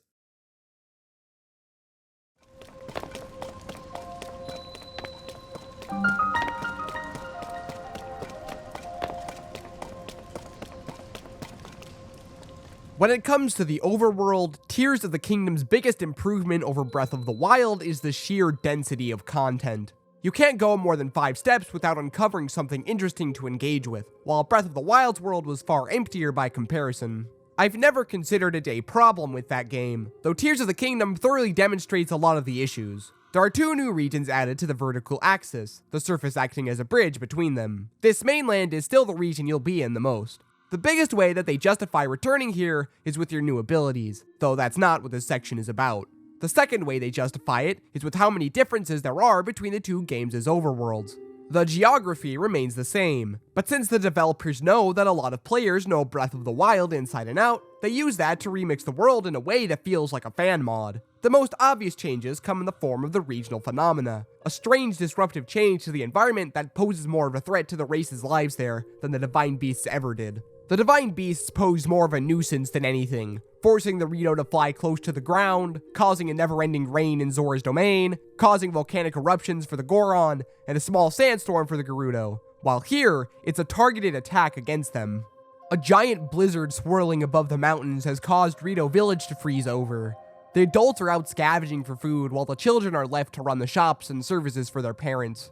Walking into the village for the first time was a magical experience. It felt alien despite being the same as always. The desolate, distant music playing the usual peaceful melody, the dark sky, the snow covering everything. It's a moment that stuck with me for the rest of my first playthrough. A sludge falling from the sky has contaminated the water surrounding Zora's domain, going from a natural blue to an unappealing green. This sludge is getting into their gills, effectively suffocating them. It's a pretty obnoxious hazard, slowing your movement down, only able to be cleared with water. Though mundane, the effect it has on the residents and the environment is still clearly visible. There's a massive sandstorm completely blocking all visibility in the Gerudo Desert, though that might have been seen as too similar to Breath of the Wild, so it's also been paired with a zombie apocalypse, with a horrifying Gibdo terrorizing the Gerudo tribe, forcing them into a bunker underneath their town. There are gusts of wind that can take you to an overhead view of the desert, and it makes traversing it far more engaging than it ever was in Breath of the Wild. A thick, miasmic fog has shrouded the entirety of Korok Forest, blocking all attempts to enter it from the surface or diving down to it from the sky, forcing you to enter from the depths below. Once you arrive, you find it desolate and quiet. The once playful Koroks now just stand there awkwardly, unable to speak or move. The Deku Tree is also affected in this way, making it the only other area besides Zora's domain to feature the Elder of the region's life being threatened. The Goron are the only ones whose region isn't affected environmentally, seeing as how the entire Elden region is no longer on fire. Instead, they get one that's both funny and disturbing, with Ganondorf getting them addicted to marbled rock roast and brainwashing Yunobo into being a corrupt capitalist. The two Gorons who approach you just outside of Goron City are really creepy and are the biggest indicator of just how screwed up this actually is, beyond them just being kind of mean. The Elden region feels like a brand new chunk of land. No longer is there a hurdle to jump before you can freely explore, and the different color palette it now has helps make it feel like a new frontier even more. The other major changes don't involve a massive regional shift. The Great Plateau has become a Yiga clan hideout spot, the Shrine of Resurrection now acting as a cave, and the bed where Link woke up is now a healing pond. A large Zonai ruin has crashed into Kakariko village, where Paya has taken over as chief now that Impa has retired. It also acts as a central hub for the Zonai research team. Hateno village is covered in mushroom decor, with the citizens of the town adorning mushroom attire, now that fashion icon Cece has a home there. I thought that the original Rito village elder died, which is why Teba took over. Turns out he's just in charge of the flight range now. Hyrule Castle still acts as the central point of the game, but it's now suspended in midair, the tendril-like gloom coming out from under it contrasting with the misty malice that surrounded it beforehand. Terrytown feels busier and more crowded, with people and buildings and other such construction stuff, now that a few years have passed since its foundation. Lurelin Village has been assailed by pirates, destroying the entire village and forcing the residents to flee. There's a second giant horse where the horse god used to reside. All of the great fairy fountains have moved. Gleeoks have taken over different areas such as the Colosseum, and they've even taken over once peaceful areas, such as Spectacle Rock, the ancient columns where one of the memories once was previously, the Bridge of Hylia, etc. There are new settlements that you can find throughout the world, and while they aren't as big as the major villages, they still add quite a bit of new stuff to interact with. Lookout Landing is the biggest of these. More residents arrive the further you progress through the regional phenomena quest. There's a safety bunker underneath it that you can access, giving you more things to do there. The Gerudo have bashed their stairs in to create a secondary village underneath the main one that's already there. Just on the outskirts of Goron City resides Yunobo's Mining Co., the headquarters of the new mining operations. Where you found the Lionel and Breath of the Wild now features Zora Park, a proper monument to Mipha now that her statue in the domain has been replaced with one of Link and Sidon facing Divine Beast Varuda. The Yiga clan hideout has become a Yiga exclusive village, with shops, an illegal trade you can engage with, and a minigame to boot. Terrytown now has a construction site beneath it, with this piece of trash at the top pocketing money even though the lift is supposed to be free, and I hope that the Demon King gets him first. Hateno Village has a newly built school with a few side quests you can do there. The Rito and Koroks are the only races that don't get an additional settlement like this, which is a bit disappointing considering they are the best, but alas. Though I guess one of the Koroks does build a secret room inside of the Deku Tree, so maybe that counts. The biggest additions to the surface of Hyrule this time around are the caves and wells. Though they may be hidden from a bird's eye view, the amount of exploration they add to the game is massive, with 147 to find in the game. Because they're so hidden, the developers added blue peas that will run toward the entrance to draw your attention to them, and occasionally they'll have a large flock of keys emerge out of one to do this as well. Gave me a heart attack the first time it happened. One of Miyamoto's inspirations for the original NES game was his experience of exploration as a child, going through the forest and caves in his hometown, the very well-known fact by this point, and I think Tears of the Kingdom is the first entry that properly captures this kind of feeling. They vary in size, with some being relatively small and others being enormous. They're filled with sentiment, making use of bombs, weapons such as hammers, and Sage's abilities to go deeper into them. They offer different challenges to overcome, whether it be water that you need to get to the other side of, or pitch black darkness that you need to find a way to light up. The caves in the Elden region will all set you ablaze, making the Flamebreaker armor still valuable. They often focus on minecart traversal, leading to some very fun exploration. The Royal Passage is a massive cave, spanning from Lookout Landing all the way to Hyrule Castle, originally a secret passage to allow the royal family to escape the castle. It's even filled with a full set of armor. There's just one cave in the Gerudo Desert with several openings in it, with one leading to the room with the loot you want, and the rest leading to a giant empty hole filled with Gibdo. The wells aren't quite as good. A lot of them are really small. though there are a few that are decent. The Kakariko village well that houses a secret garden and a notebook talking about a woman's favorite meal to cook for her family, before realizing that she's the wife of the guy who defected from the Yiga clan members in one of the only non-Zonai/imprisoning war lore expansions that the game offers. There are quite a few wells that feature a notebook left from some chef who tells tales of his cooking exploits. They're fine enough, I guess. I like the Hateno village well system because of how expansive it is, and how it ties into the questline there. And the Hudson construction well that combines with the cave system was really neat. Wish that there were a few more that did that. The well in the Castletown ruins was kind of fun, navigating a tight twisting corridor of water to get to a chest. Honestly, it's the worst new addition to the game's exploration. The caves do a lot of the heavy lifting here. While the caves may not offer the most engaging new exploration in the game, and they tend to fall into a less prominent part of the discussion, I still love their inclusion here. The surface more than justifies its return from Breath of the Wild with all of these changes, even if how you traverse the world is the biggest thing the game does. Another major landmark of the surface is the many Skyview Towers. Much like Breath of the Wild, they act as your method of updating your map. They also allow you to more easily get around the world, to a far greater extent than the Sheikah Towers ever did. Instead of just offering a higher vantage point to glide from, they shoot you up into the sky layer of the map, allowing you to reach some nearby islands, and regions fairly far out if you have enough stamina in Tulin's power unlocked. The music is a cheery tune that's more in line with Lookout Landing rather than the mysterious synth that played for these older towers because their origin is known and clearly defined. While they're great for traversal, I feel like they were a step back in terms of activating them. Part of it is that the Sheikah Towers play into the limited vertical options you had in Breath of the Wild, so even the more basic towers still required a bit more engagement to actually climb them. Tears of the Kingdom has a whole host of vertical traversal options that we'll get into in the next section, and rather than try to overcome this challenge in an interesting way, they completely removed any of it by having the activation be at the bottom. Now, this isn't to say that you can just walk up to them with no problem, just that it isn't nearly as engaging as what was offered in Breath of the Wild. They aren't major attractions anymore, just stepping stones in your journey. A lot of the towers are inactive, with something getting in the way of the dedicated repair person that Link needs to help with. Some are pretty fun, like the one where you need to find a way inside in order to remove the sticks jamming the door shut, or the one where you need to rescue the worker who was caught in a trap when opening a chest in a cave.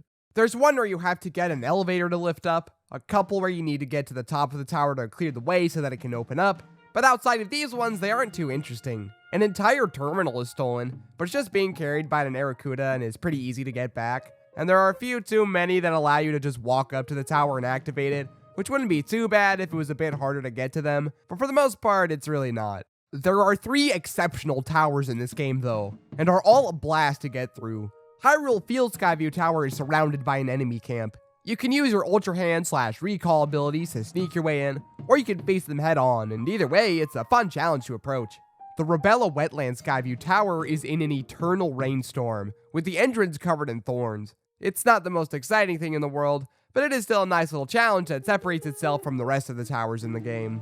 The best Skyview Tower in the game, though, is easily the Gerudo Highlands Skyview Tower. The base of the tower has been snowed in, thus making the only option for entry a cave that you need to go through. This cave has a flowing river that you need to ride down. Your send access point is in the middle of the water, which has a current, meaning that you have to place a plank of wood or something else as a platform so that you can get through to the ceiling. It's a ton of fun and offers easily the most engaging experience of any of the towers in this game.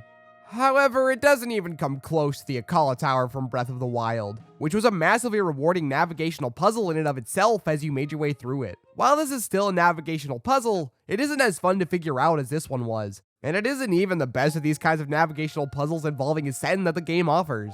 With all that said, despite their shortcomings, I still like the Skyview Towers and how they open up your traversal options. Island exploration is something that the Zelda series has attempted a few times, to varying degrees of success. Of the 3 previous attempts, Phantom Hourglass was the most successful at the concept, offering a decent traversal method and plenty to do on each island, justifying multiple revisits over the course of the game. The problem here is that there are only 16 islands in that game, and while that's fine for a handheld game, it doesn't quite do the concept justice. Skyward Sword's concept is the coolest out of them all, flying around on a giant bird to go to distant sky islands to see what secrets they hold. The open freedom of the air would then contrast with the focused linear design of the surface. Unfortunately, these islands suck. You need to unlock secrets on them by going to the surface and striking these goddess cubes. Otherwise, there's basically nothing to do. Skyloft is wonderful, the lumpy pumpkin is kinda neat, and deep into the storm clouds, there's an island you can find with story relevance. But otherwise, there's nothing to find. It's a vast stretch of wasted potential. The game is still fun, mainly because of how much I enjoy the surface sections, but imagining how much better it would be with proper island exploration makes me pretty sad. The Wind Waker has no backup for its islands, it's very much ride and die. And unfortunately, there are more islands that miss here than hit. All of these islands related to the main story are strong, but the others feel like they repeat content. Your reward for a lot of them is just the location of something cool, rather than something cool, which has always rubbed me the wrong way. This wouldn't be so bad if there weren't islands that used items you might not even have, making the voyage of getting there utterly pointless, and if the act of going from point A to B was fun, but unless you get the Swift Sail from the Wind Waker HD, it really isn't.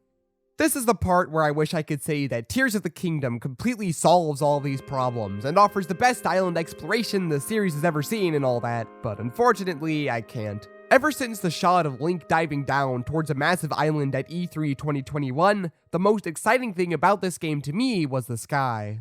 Just imagine all the cool things they could do here, all the fun stuff they could offer. Then the game came out, and while I wouldn't say that it necessarily disappointed me, I really wish there was more to do here. Not just because there's the absolute bare minimum amount of stuff to do here, but also because it is hands down my favorite part of the game.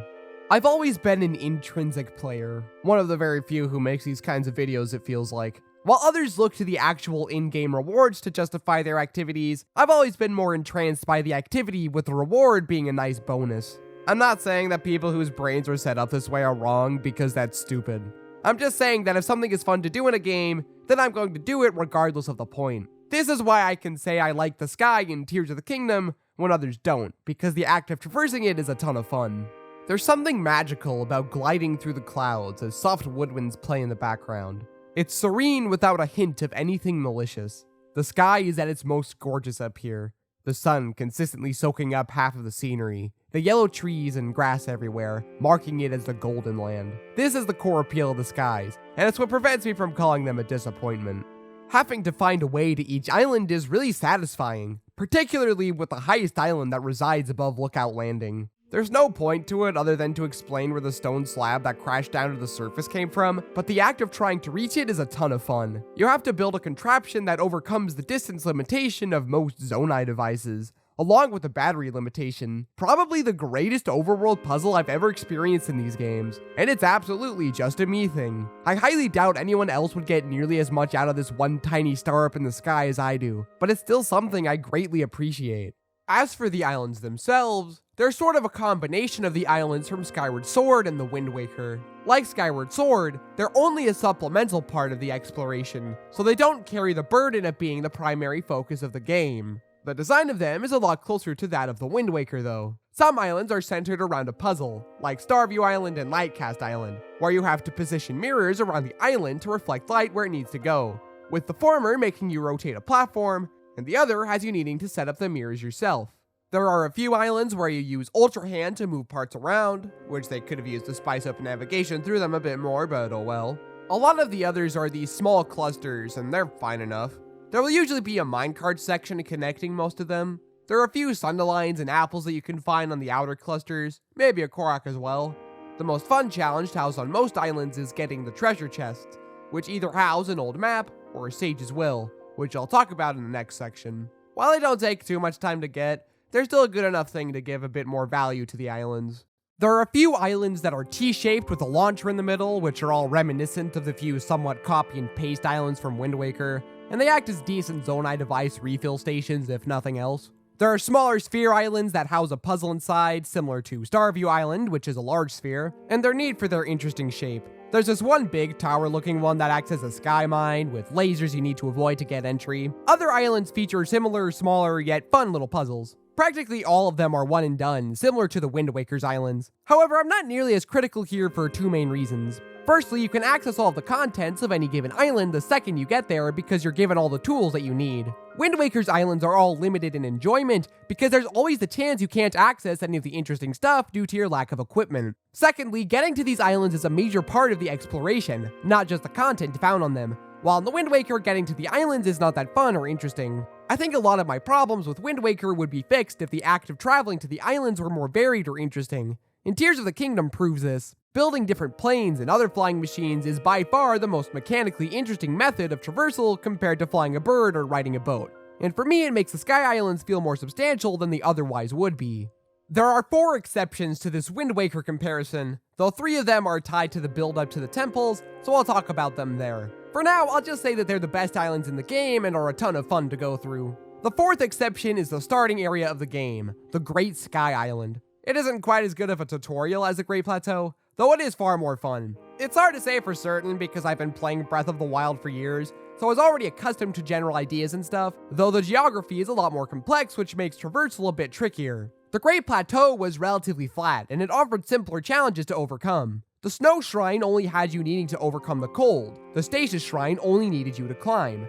The Ultra Hand and Fuse Shrines are really easy to get to, and they don't really teach you important mechanics. And getting to the Ascend Shrine has you needing to not only overcome the cold, but also find a way to climb the slippery surface. The mechanics of the game just aren't presented quite as well, but man is it fun to navigate. Wandering around is a lot freer on the Great Plateau, and it's a lot easier to get back to areas you need to, which cannot be said about the Great Sky Island, which teaches you about the core difference between this game and Breath of the Wild, that being traversal. On my first playthrough, I struggled a bit to get back to the Temple of Time, mainly because I didn't go up to this area after completing the Ascend Shrine. It requires a bit more intentionality than I expected, and playing it for the first time at 2 AM, it was not a pleasant experience. The game fully expects you to get Ultra Hand before you do anything else, which I found out the hard way. On my most recent playthrough of the game, I went to get the Archaic Tunic before visiting the Temple of Time, which the developers absolutely did not expect anyone to do, which you can tell because time doesn't pass until then. I got down to it just fine, but getting back was an ordeal because there's a massive body of water you need to cross to get back, and trying to find a way back was a nice little challenge. It wasn't intended, and I can't really say that it's necessarily good game design, but it was still one of my favorite moments that I've had with the game. Quick side note to wrap up this specific island talk, I like how once Link's right arm is replaced with Raru's, until you leave the island there are no clothing options that cover up Link's right arm. It's always exposed, which is a neat way of kind of drawing you toward the new mechanic explanation thing without making it super obvious that it's doing that. While the sky exploration isn't as good as it could have been, and I hope that the next Zelda game brings back this idea of sky exploration that lives up to its fullest potential, what we have here is still a worthwhile addition to the game. When Tears of the Kingdom was first announced, a large part of the game's discussion revolved around the idea of underground exploration, and I was never personally as interested in that idea. In part of the Ask the Developer interview for Tears of the Kingdom, Takahiro Doda, part of the Entertainment and Planning Development Department, said, "We might have ended up with something with a similar gameplay feel to the last one, just with a different map. This is the precise reason that I wasn't too fond of the idea of underground exploration, especially given that the visuals didn't seem like they would be that interesting. People's proposals weren't very interesting either. The sky made me even more hesitant to underground exploration, because the sky is fundamentally different from the surface in how you approach exploration, and I didn't see how they could possibly make something as interesting there." Needless to say, I was wrong. The depths were the biggest surprise to the game, not talked about or shown in any capacity. I assume that when people brought it up before release, they were just talking about the caves, so my first experience was something of a shock. I found this cool pit on the outskirts of Lookout Landing and decided to jump in. It was pitch black and it never seemed to end. Then I died.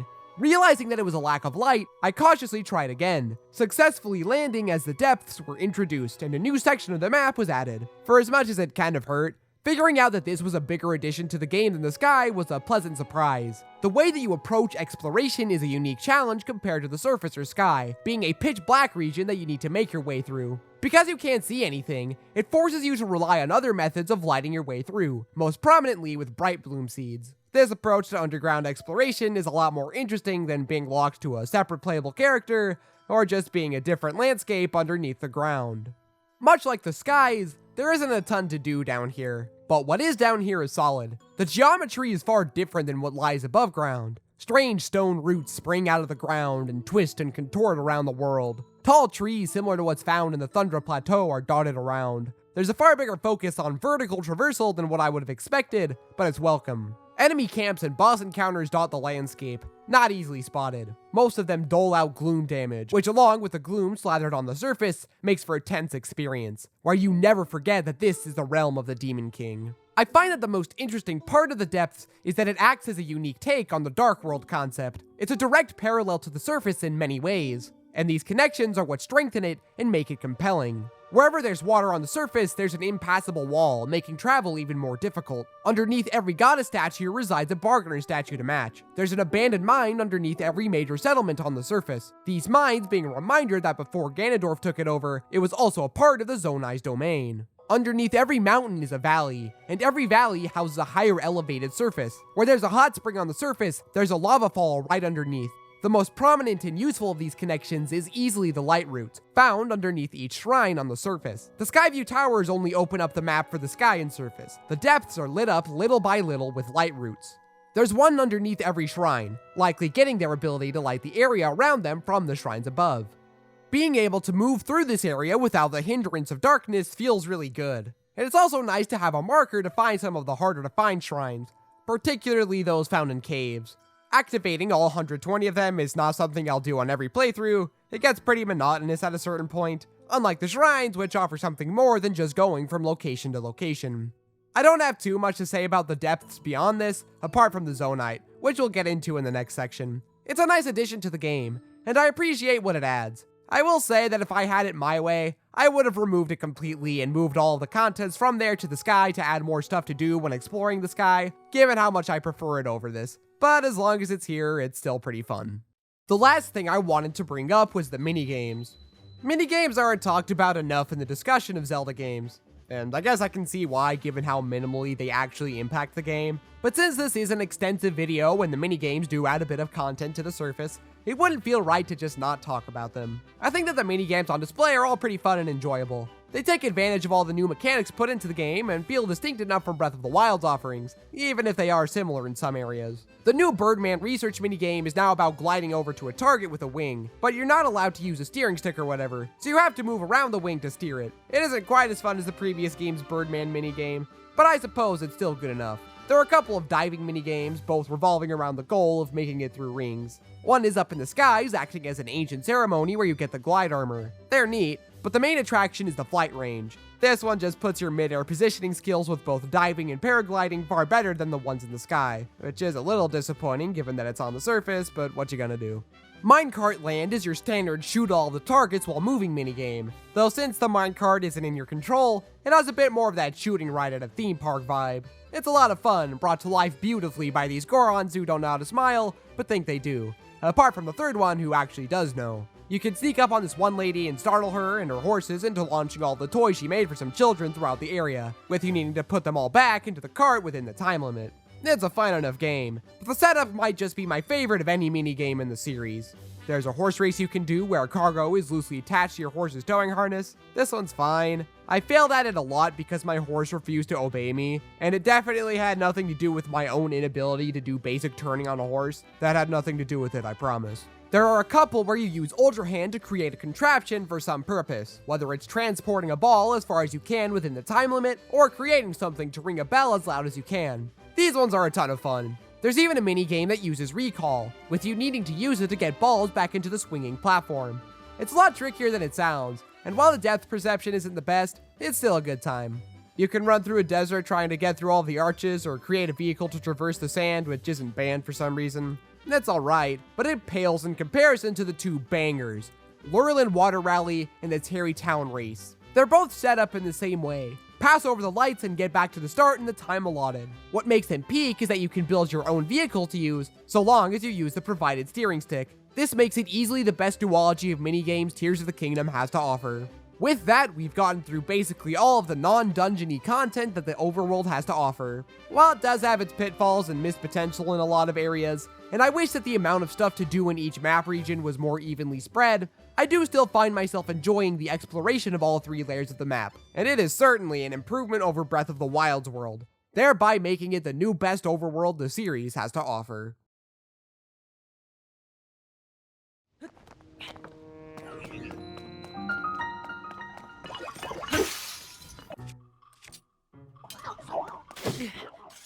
We've gotten well over an hour into the video, and I haven't even brought up the reason this is my favorite game. Link's new abilities are all amazing, and a massive improvement over the runes from Breath of the Wild, which were already fairly solid.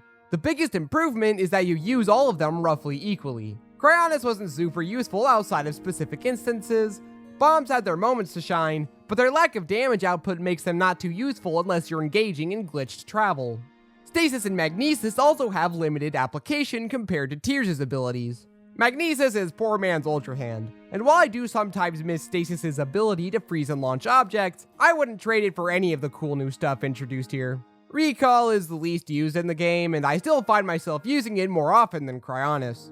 You can rewind the path of any object, which doesn't seem too useful outside of specific recall scenarios, just like Cryonis. But then you realize that you can rewind objects you personally moved, which opens the game up to a whole lot of cheese. But I'll get into that when we talk about the puzzles. Needless to say, the fact that the developers gave you something this open and free to break the game is really cool.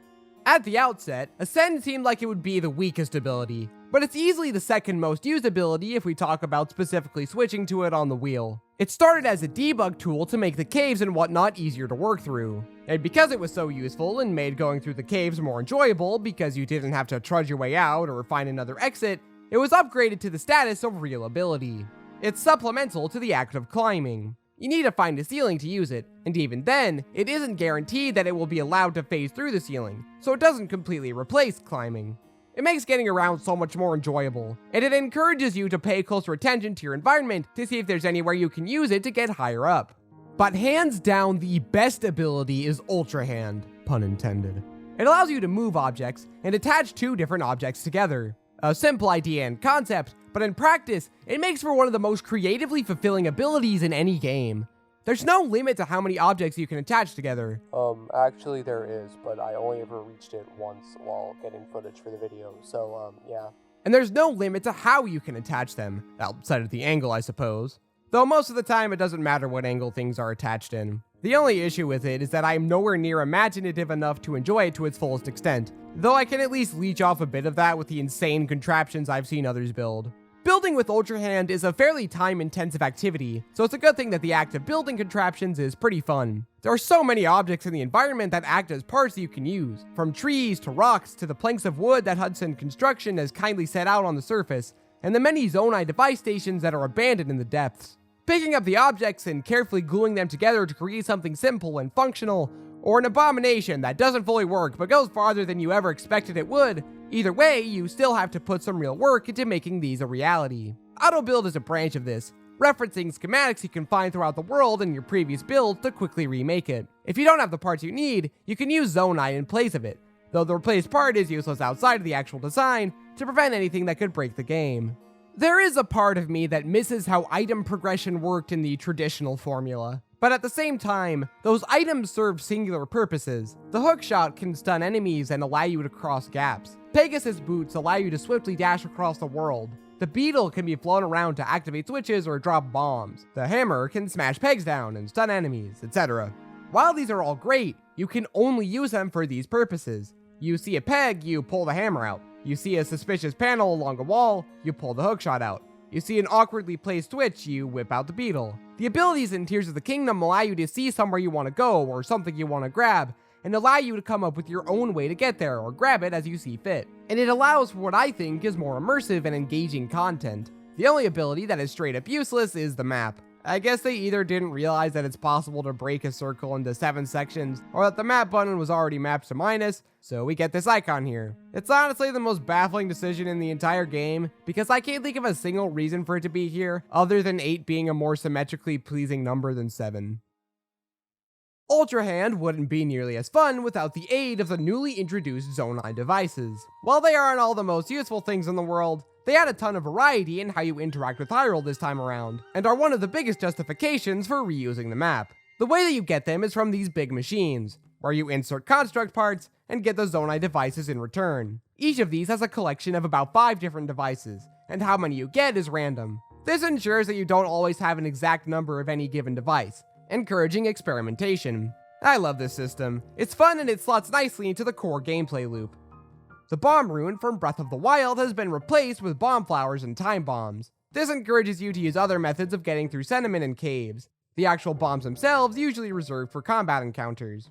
With bomb flowers already in the game, it begs the question of why there would need to be a secondary bomb option. It's a lot easier to get bomb flowers since they can be bought with pole souls, but their utility doesn't go much further than blowing stuff up. Time bombs still have the same general goal of blowing things up, but due to the nature of them being Zonai devices, it means that you need to activate them, giving them the same utility as the Sheikah rune bombs. It's a lot easier to plant and use at range when not firing a fused arrow at the enemies. Also, they don't instantly explode in the on-fire regions, which is quite helpful. All of this is to say, I like them. There are 4 emitter devices: Flame, Frost, Shock, and Beam. The Beam emitter is easily the least useful of these. It's fine enough for taking health down from enemies when attached to a shield or something, but generally speaking, it's not too useful if you don't go through the hassle of building a contraption designed around it. Flame emitters emit fire, allowing you to burn stuff down and set fire to enemies, so it's pretty nice, not gonna lie. It can also be used in tandem with a balloon, which we'll get to. The other 2 are a lot more useful, especially when attaching them to weapons, since they both will stun the enemies, though the shock emitter doesn't have too much going for it outside of that.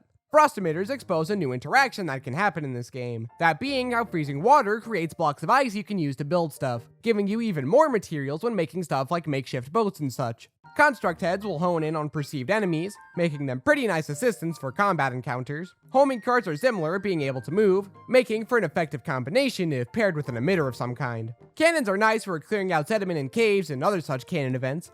No, that is not a reference to the funny Spider-Man movie. Portable pots are simple, but it makes cooking a lot more convenient. Cooking has always been a spot of weakness when it comes to making a more difficult experience in both of these games, which is why gloom damage is so important in Tears of the Kingdom, though cutting the time that it takes to get a meal up is a welcome addition. It's not like you can cook whenever either, because if there are enemies nearby, it won't let you, so there is a bit of balancing here. The other devices are focused less on combat and more on giving you more traversal options. A few of the more situational devices include the hydrant, allowing you to clear sludge out of the way, create platforms in lava, and as I recently discovered, keep you cool in hot temperatures like the Gerudo Desert. They're kinda neat, but not something I'm chomping at the bit to use.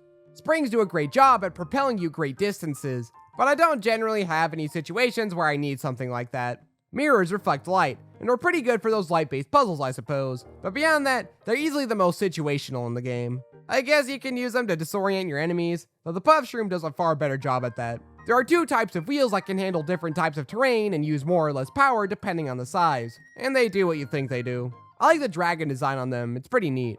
The batteries help you prepare for long journeys, or at least as long as the game will allow. Though big batteries aren't found in Zonai dispensers, probably because they're too base to be used by mere mortals or something. I guess you would always opt to use it instead of a regular battery if you have infinite access to it, though you can buy them if you max out your energy cell. You can use lights to help explore the depths or something, though I usually stick with the bright bloom seeds. Stakes have musical properties, you can totally make a song if you have the patience for it, thus securing this as the best video game I've ever played. They also stick into the ground or whatever else you have them attached to, and they can be used to attach other platforms and things. Stabilizers stabilize things, and if you set it up right, it can also fling you through the air. I often forget about their existence, which I recognize as a me thing, and if my brain weren't so limited in memory, then I'd remember to use them to make some vehicles function a little better. Whenever I do remember them though, it's essential for making the most hideous abominations imaginable. Carts can be used to transport stuff over relatively flat surfaces, though I often just use them as the base for a mini car. Sleds are basically just inferior carts, and I also use them as the base for a mini car. The last 5 Zonai devices are easily the best ones and offer the most utility. The steering stick is one of the most magical things I've ever seen in any video game, mainly because it just works. It activates all attached Zonai devices, and more importantly, will make whatever you just attached it to a working vehicle. As long as you have everything oriented correctly, it'll just let you control it as if it were always a pre-programmed vehicle. I don't know why this blows my mind so much, but I love this thing. Hover stones have the ability to float in midair, allowing you to scale stuff quickly when used in tandem with Ascend, assuming you have enough, that is. You can shoot them downward to create a platform to land on if you run out of stamina when gliding, and other such things that would benefit from a floating stone. Rockets can be used to propel stuff, as you might expect a rocket to do, making for quick starts to Zonai devices, or a nice replacement for a volley scale if you need it for some reason. Balloons allow you to raise attached platforms provided there's a fire underneath it, and since it works with any fire, there's a very small chance you'll ever be in a position where you don't have a method of starting it up. Fans can be used to blow away piled up sand and propel wings in the air, minecarts on rails, and boats in the water. They're one of the first ones you gain access to, and remain the most consistently used in the entire game. Wings allow you to glide through the air by themselves, though they are called wings, allowing you to attach them to other things to create bigger flying machines. I also discovered that they work pretty well as a boat in a pinch. One thing I've kind of brought up when mentioning all these devices is how they interact with each other. A lot of them are pretty useless on their own, but when combined with something else, it creates something really useful. Just for a quick example, one of the biggest problems with the wings is getting them airborne, but you can use a rocket or two to instantly propel it, giving you liftoff. Or you can use a balloon to gently lift it into the air and ensure that it never loses altitude. And I'm sure there are all sorts of other crazy ways you can get these things to interact with each other if you put your mind to it, though I'm not that creative. My only gripe with them is the activation process. You have to hit the device or the build to activate it, and while it is intuitive, there have been a number of wood-based builds I've made that were completely destroyed because of this. It's not a major issue, but every time I have to rebuild my beautiful monstrosity because of it makes me die a little inside each time. Now you can't just use these forever. Things like the wings and balloons have a distance limit that will despawn them, making it impossible to overcome every navigational challenge a single time. But the ones that don't have such a limit are instead limited by battery life, which is where the energy cell comes in, this game's new key item. It isn't anything fancy, it just allows you to power any given Zonai device, though there is something truly notable about it that requires me to bring it up. In all of the trailers leading up to the game's release, I noticed that in all the footage, Link only ever had 4 of the 8 containers filled, and I was curious as to why. The reason is that upgrading the energy cell is pretty tedious and requires a bit too much grinding for my taste. Increasing the capacity requires 100 crystallized charges, which you get by defeating bosses in the depths, or by trading in Zonite with forged constructs at the abandoned mines. It costs 3 Zonite for one of these charges. The numbers all check out, it's a little expensive, but it's not too bad. Then you realize that it only fills up by 1 bar per 100, and that 8 isn't the maximum capacity, but rather 16. I hate how much grinding is involved in upgrading this stupid thing, because it's really useful to have longer battery life, but actually getting it takes up so much time. They should have made it so that 100 produces a full battery instead of a third of one, and that alone would have solved this. Unfortunately, that's not the case, and it acts as one of the bigger problems I have with Tears of the Kingdom. These new devices aren't the only new additions Tears of the Kingdom adds to make traversal more engaging. Skydiving is one of my favorite features of the game. There's just something about it that feels good. Air traversal has a lot of dimensionality now, since you couldn't move when falling in Breath of the Wild. And the game makes good use of it in not only the sky, but in the depths and on the surface as well. While it was kind of a feature in Skyward Sword, it wasn't used for a whole lot outside of very specific points where you're allowed to dive off of an island. Only used as an intermediate point before you land on your loft wing, and an intermediate point when going down to the surface. Tears of the Kingdom gives you a far greater degree of movement when diving, especially once you have the glide armor set. You can jump off of any height, as long as it's big enough you can dive from it. It's neat, and I hope it remains a consistent addition to Link's moveset moving forward. On top of this, there are a lot of smaller things that all add up to a more fun experience. Horses can now tow things behind them, whether it's the brings game to 12 FPS object of doom, or some other Zonai device. Towing things around has never been easier. I never found a ton of uses for it beyond a few side activities, but it's still a neat addition. There are new materials and other weird uses for pre-existing materials that Fuse adds that I didn't mention earlier in the video because it fits better here.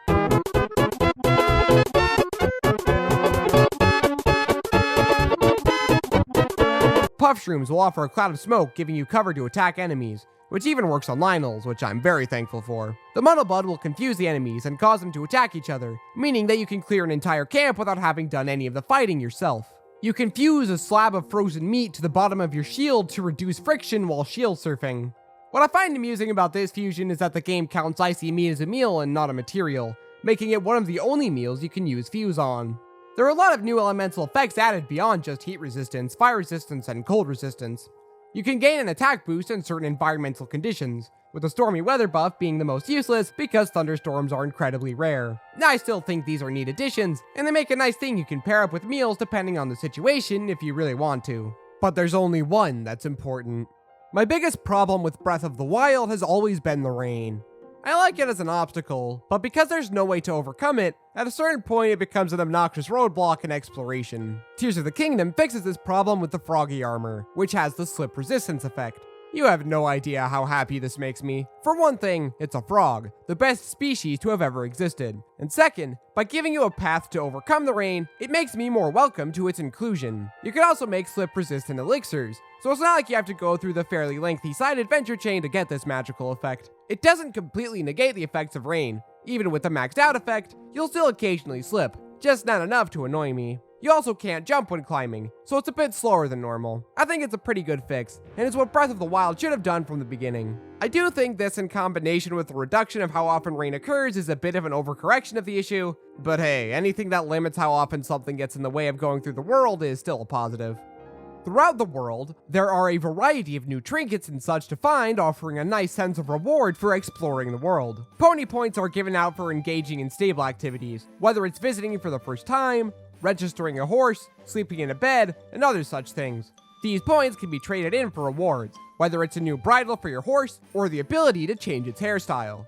I do think these options were handled better in Breath of the Wild, mainly because you had access to them basically as soon as you stepped foot into a stable. Though with how much this game encourages you to visit the many stables, I guess it's not that big of a deal. You can get different fabrics to update how your paraglider looks. It's a purely cosmetic change, but I still like it regardless. It's nice that you can change up your paraglider like how you can change up your outfit. I do think it's a little strange that you can only do it at the dye shop in Ateno. It's not very convenient, and so I don't find myself doing it too often. I should also mention the amiibo functionality here, since now you get paraglider fabrics for using them.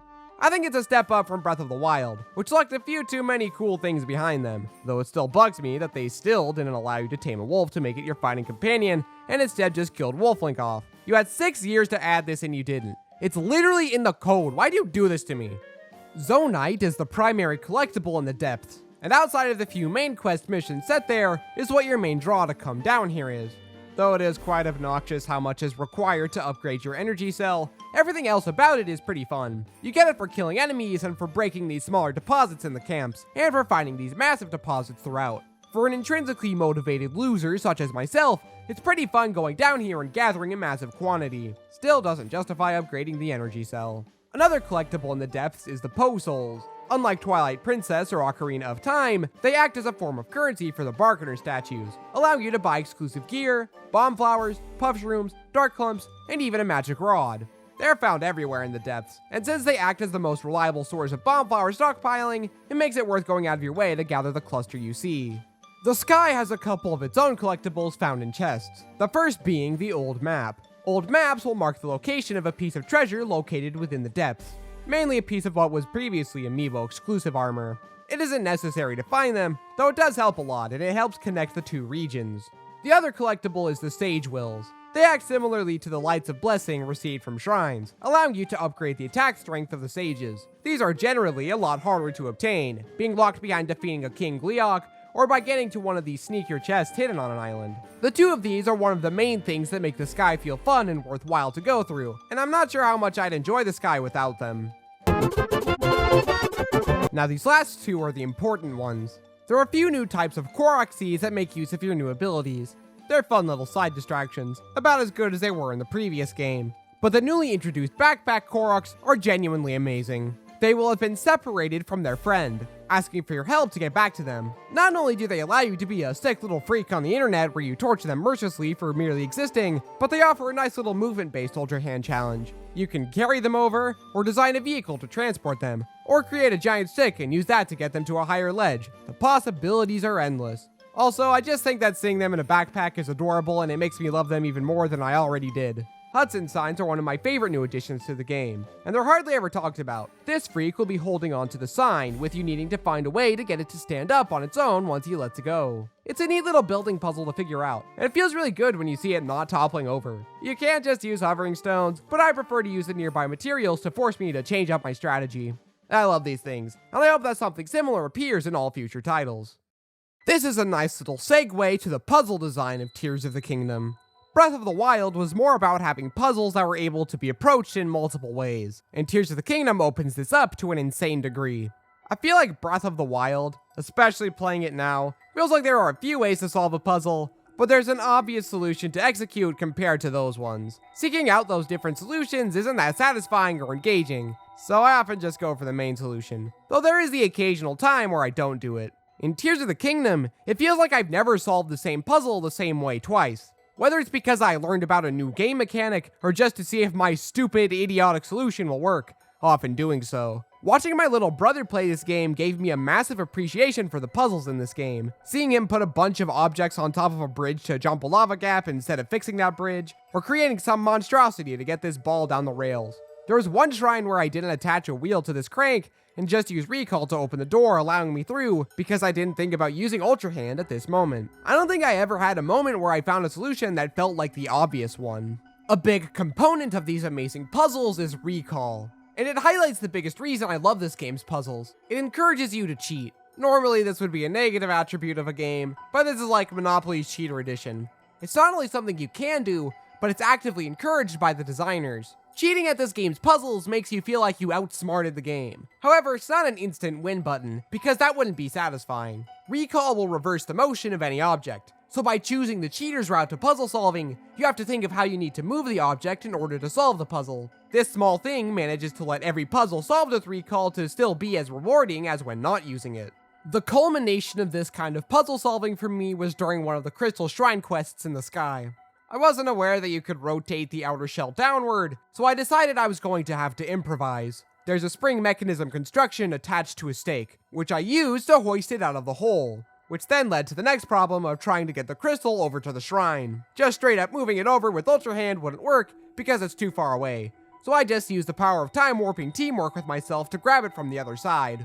I think these past few examples I've used of different approaches to these puzzles that have been set up best explains why I love them. You can tell a story of how you overcame a problem, which you can't do with puzzles in previous entries. No one cares about the story of how I overcame Ocarina of Time's Water Temple, because I did it the same way as everyone else. Meanwhile, in Tears of the Kingdom, I am interested in how someone solved this puzzle in the Wind Temple using Tulin's Gust ability, since I just rotated it and used recall on it to open the gate. Or you could attach a couple of fans to the sides to make them spin indefinitely. 3 different approaches to solving the puzzle that could be reasonably thought up by someone without having to go out of their way to do it. I could make the rest of this little subsection details of how I got around different conundrums, but that might get a little too off track, and we need to remain focused. The last thing to bring up in this section of the video would be the Sage's abilities. They're an evolution of the Champion's abilities from the last game, though there is one key difference that makes them superior. That being by making them NPCs instead of an animation that plays when activating the ability. In Breath of the Wild, they were at the push of a button, making you rely on them a little too much.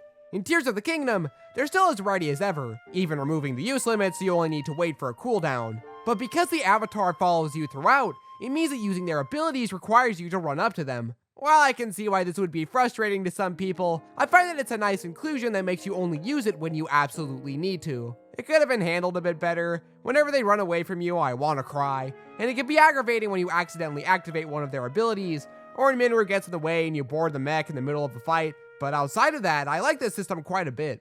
Tulin can create a horizontal gust of wind, which is more useful than Revali's Gale ever was since it helps you get across long stretches faster, as well as keeping you at your current elevation while the gust is in effect, meaning you can even more easily cross smaller gaps. The only problem with him is that outside of the Wind Temple, there's no need to ever blow anything away with the gust, and he disperses all of my enemy drops. However, he does get the occasional headshot, which is kinda nice.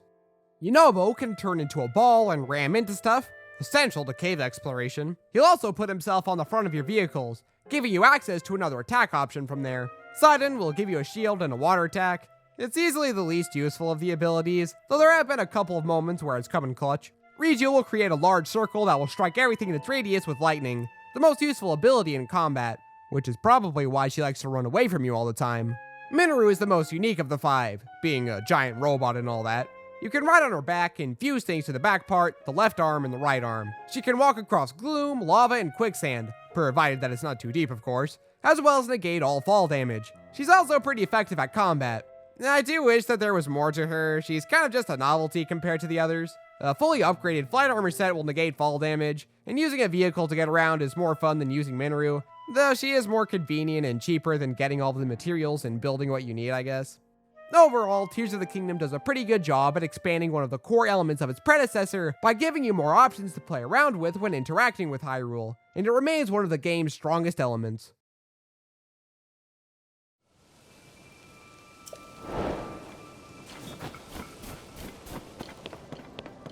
Looking back at my Breath of the Wild video, the worst part of it is hands down the side quests section. While hearing my constant mispronunciation of the Divine Beast Tamer is incredibly cringe-inducing, and there are other little issues littered throughout the rest of the video beforehand, this one section mainly just feels like padding. It was miserable to write, miserable to record, and it wasn't quite as rewarding to edit as the other sections of the video. So this time around, instead of going through all 139 individually, I'll just give a general overview and go a bit more in depth with the particular highlights. I wasn't really expecting much from the side quests in Tears of the Kingdom, outside of there being more than the previous game. And to be honest, they're almost all of equal quality to what came before. The side activity in this game is split up into 3 different categories. The side quests and shrine quests make a return for Breath of the Wild, and new to this game is the side adventures, which is generally where you'll find the more engaging and rich stuff. With that being said, despite having almost double the total side quests from the previous game, the side quests feel less repetitive than previously. Going through all of them one by one over the course of the game while doing nothing else is pure torture, and I wouldn't wish it on my worst enemies. Though since I'm never going to play the game like that again, I'm not going to present it as an actual criticism against the game. There are still the Give X for Y quests, though they are a bit less common, and more of them act as alternative currency sources you can trade for specific materials. There are a few Mist Coast treasure quests, these cool little treasure hunts that lead the way to specific pieces of armor. Not sure why they logged pieces of the Tingle set behind some of the coolest puzzles in the game, but that's neither here nor there. I like these ones because the puzzles feel like stuff from the very first game, just with hints that make it possible to solve them. Once you've learned how to solve the puzzle, you don't even have to start the quest again in order to find the armor sets again. I like them.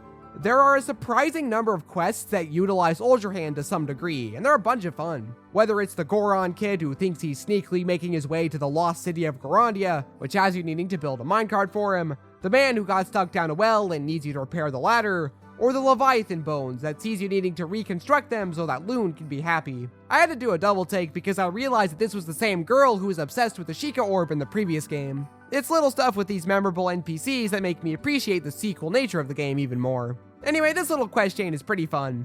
I particularly like having to build a whole skeleton by yourself in the last one, with the main body being sneakily hidden in the ceiling. Throughout the many stables, you'll find an empty picture frame, with you being tasked to take a picture for them. They'll point you in the direction of a landmark or an object that they need, and it's your task to take the picture. The pacing of the beginning and end of the quest is kind of horrendous, with an abnormally long pause before the camera slowly makes its way over to the head of the stable. Outside of that, it's a fun activity. The particular highlight was trying to find a good angle to get the picture of Spectacle Rock smiling, looking around for spots in the nearby mountain or the sky islands above.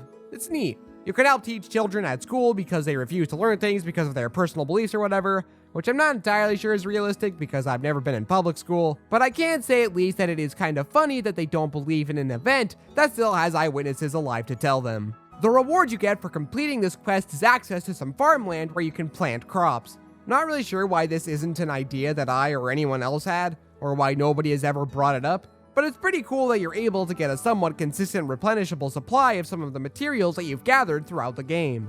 Another cool idea that nobody brings up is the Yiga clan stuff. Throughout the world, you can invade certain Yiga clan hideouts and free a tailor that they've kidnapped who will give you a different part of the Yiga set. This feels like an idea that a fan would come up with, and I love it. You can embark on a journey to become a true Yiga Blade Master, going through the Gerudo Canyon to offer mighty bananas at the different shrines. There's the classic find all the cuckoos because some dumb person lost them all, though this time around the guy pays you hush money to prevent it getting out that he lost them all. The Mysterious Eighth is a fantastic quest, and one of the few times that the lore that Tears of the Kingdom brings to the table has nothing to do with the main narrative, giving a few more details on one of Breath of the Wild's mysteries, the 8th heroine statue. It's revealed that it was actually a man who helped the Gerudo, but because he wasn't allowed in Gerudo Town, he was a little salty about it, so they constructed a statue to honor his contributions to the fight. I'm not too much of a lore nut, which is probably why I like this game's story, but learning the answer to this 6-year mystery was still pretty neat. Looking for the orbs themselves is a ton of fun, one requiring that you play hide and seek with one of the children, and others being hidden throughout the village in all sorts of obscure nooks and such. It's easily the most underrated quest in the game. I like the Lurelin Resort project. It's as simple as just getting a couple of Gerudo racers on over to oversee it, but it has a neat little showcase of Link's character, as the mayor wants to call it the Savior's Race because of how much Link has done for them, leaving everyone stunned and shocked at such a suggestion. It highlights more than most other quests in the series that Link helps these people with their problems, no matter how big or how dumb, simply because it's in his nature. And people say he doesn't have a personality, grow up. Home on a Range is a great evolution of Hylian Homeowner from the last game. Sure, you gotta buy a home in Breath of the Wild, but you actually get to build a house in Tears of the Kingdom. You can buy different rooms and create whatever disgusting monstrosity this is. It can act as a home for your horses too, so it also has a little bit of utility outside of just decoration, unlike the prior entry. The best quests in the game all have to do with the mazes. They were decently fun little side objectives in Breath of the Wild, and here in Tears of the Kingdom, they've been given a bit more substance. A researcher has previously gone into the maze, leaving a trail of pine cones you can follow to get to where the shrine is located. But there's also one of these dragon ring terminals that you can activate, which will point you toward the sky. Once you get to one of the sky mazes, you'll be tasked with activating the different terminals throughout, with a gust of wind in combination with the low gravity allowing you to effortlessly glide through them. Going through the many different pathways and trying to chart out how to get to the next section is quite fun, and they act like mini dungeons. Once you get through the maze and have activated all of the terminals, a gate blocking entry to the chasm in the depths will open up, leaving you to dive down to face the Flux construct for your prize. I think making it what was previously Amiibo exclusive armor is a little disappointing, because the game is already chock full of these chests everywhere, and an actual original set like the Depths armor would be way more fitting if you ask me. But otherwise, it's a great set of quests. The side adventures are a little more meaty and are generally more engaging. There are hardly any that are specifically tied to a singular mission, with a lot of them incorporating multiple different missions, essentially telling their own mini-stories. As you might expect, these are the best side activities you can engage in. There's an election in Hateno Village of the new stylish progression of Cece and the traditional ways of the current Mayor Reed. You go around handing mushrooms to people for Cece's campaign and learn about the secrets that both candidates have, that being that they both secretly agree with some of the philosophies of their opposition. Getting to Reed's shed is a pretty great navigational puzzle utilizing Ascend, with you needing to mark where the shed is on the surface so that you can find your way over to it with the massive well system built underneath the village. You'll also help recover the long-lost recipe for Hateno cheese while you're at it. While it can be a tad tedious tracking down the last few people you need to give the mushrooms to, everything else about this quest is great and I love it. I will say though, it's a little strange that your reward is the ability to put your hood down. Given how Link's new champion tunic with the Hylian hood down making a cape is all over the marketing, you'd think it would be something you're able to do by yourself in the menu, but for some reason you have to do this meaty quest chain. It's a baffling decision, and it makes me hope that outfit customization is a little more robust in the next entry. Master Koga's side adventure is amazing and it firmly solidifies him as the best secondary antagonist the series has ever seen. You'll chase him through the depths to different abandoned mines, engaging in battle with him. Not only is he as delightfully goofy as ever, but at the last one, his more sinister side shows, without feeling too out of place for him. His exit is infinitely better than it was in Breath of the Wild, and I love it. Can't say too much else about it since I'll talk about the actual fights in the boss section of the video, but for now, I'll just say that they are a massive improvement over his fight in Breath of the Wild. Since everyone loved From the Ground Up so much, and given that one of your new abilities allows you to build things, another quest in a similar vein was inevitably going to make its way in. Lurelin Village has been decimated by pirates who raided it during the upheaval. This quest first has you destroying every monster that resides there, and they hide some of them in very devious locations, like a well. It's a fun challenge to tackle, but where the quest gets good is with the actual restoration of the village. Bolson will come out and you'll help him rebuild the houses. Now it isn't full-on home building, as there's already a quest in the game for that. Instead, you'll just help get palm trees up for support so that he can fix up the walls. It's a lot more involved than just supplying pieces of wood for Terrytown. Your reward for completing it is that everything is free in that town, from the shop to the inn. It's a very satisfying quest to complete, just like how From the Ground Up was satisfying, but for slightly different reasons. Terrytown didn't exist when you started the game. You made that happen. With Lurelin Village, you know what it was once like, so seeing it reduce to rubble before being able to restore it to its former glory feels good. A Call from the Depths is a really cool one, where you need to drain the water out of the Great Plateau to find a statue that leads you on a quest to get these stone eyes back to the Bargainer statue located at the Great Abandoned Central Mine. These eyes are all located roughly where the 4 shrines from Breath of the Wild were, and dropping them down into the chasm and transporting them over is a great deal of fun. Your reward for completing the quest is a whole other heart container, and considering how for some reason you can't have maximum hearts and stamina even though Link has them at the start of the game, it makes me wish this was a reward for a few more quests in the game. Regardless, this is still a really good quest. You can help the monster control crew clear out different enemy camps, with a few of them requiring that you open up the path for them. I know it's a bit of a strange thing, but helping this little ragtag army out makes me think of the missed potential of the Resistance from Twilight Princess. Imagining them having more of a role in the game with quests to clear out camps together would have been awesome and justify their existence. Anyway, it's neat. The stable trotters chain is great. First off, I love these guys. Mastro has one of my favorite character designs of any NPC in the series. You help them get over to the Great Ferry that's taken residence near a stable, whether it's by crossing a body of water or driving them on over with a makeshift car. It's pretty cool.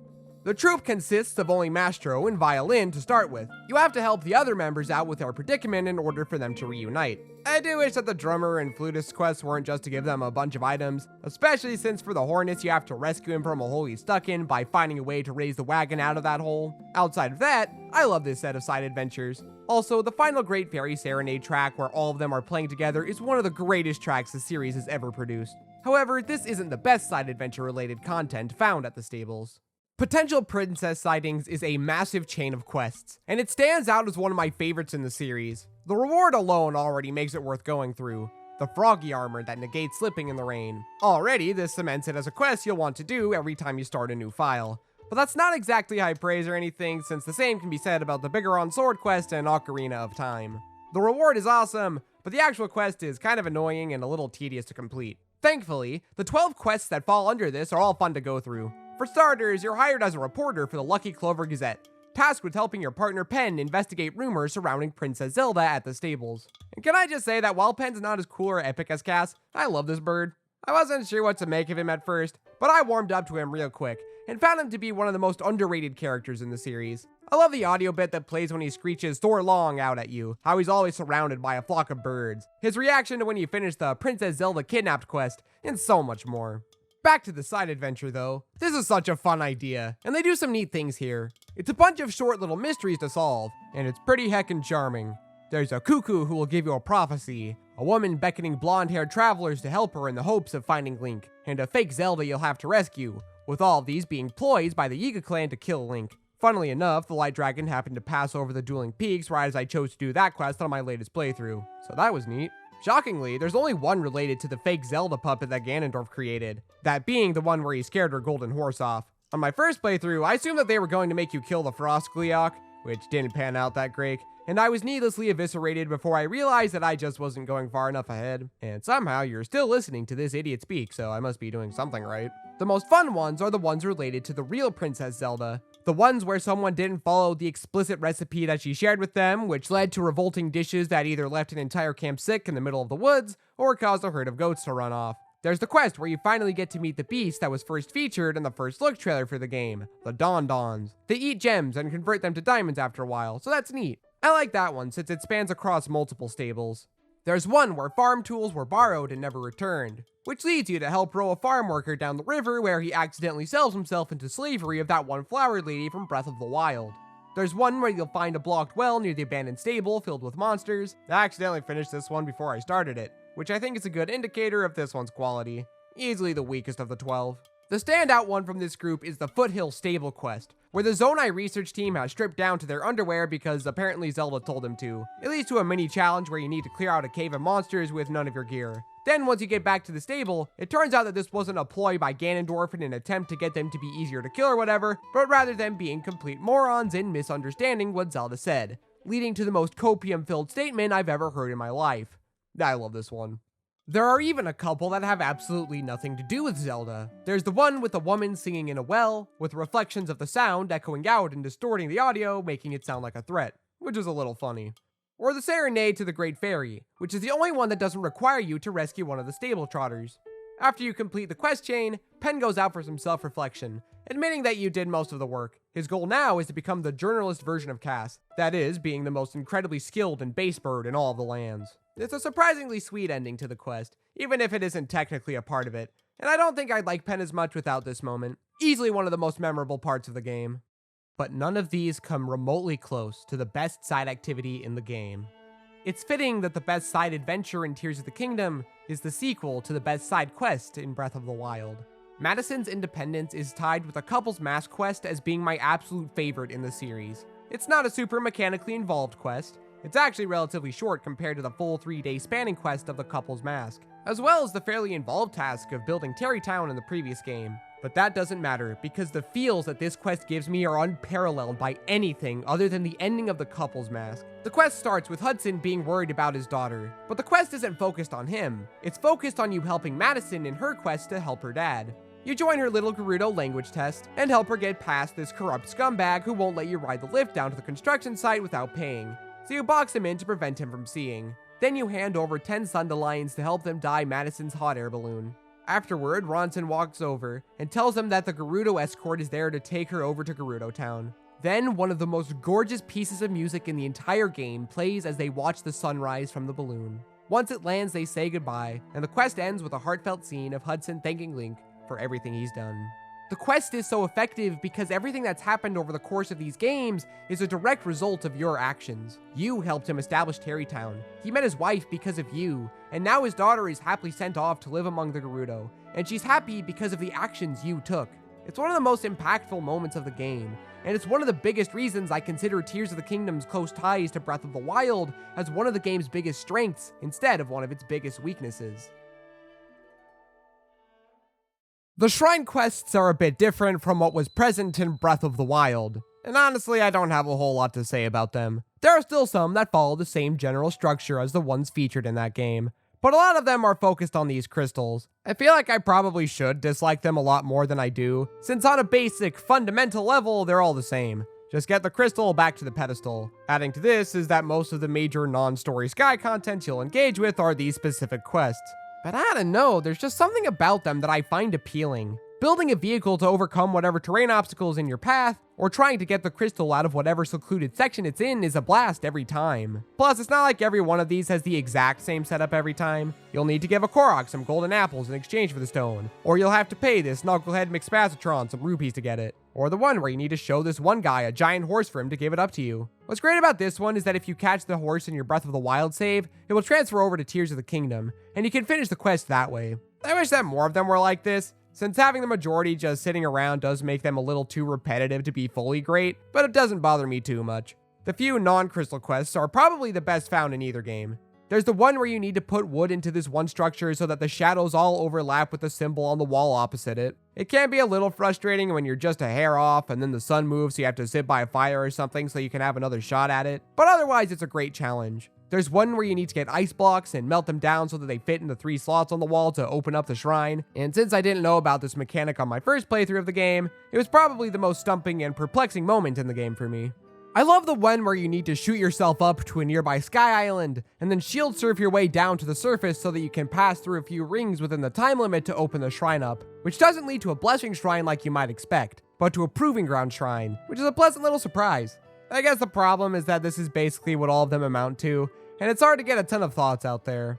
There are way more that stick out in my mind in Breath of the Wild, for better and for worse, and there's a lot more variety in what you do to complete them and unlock the shrines.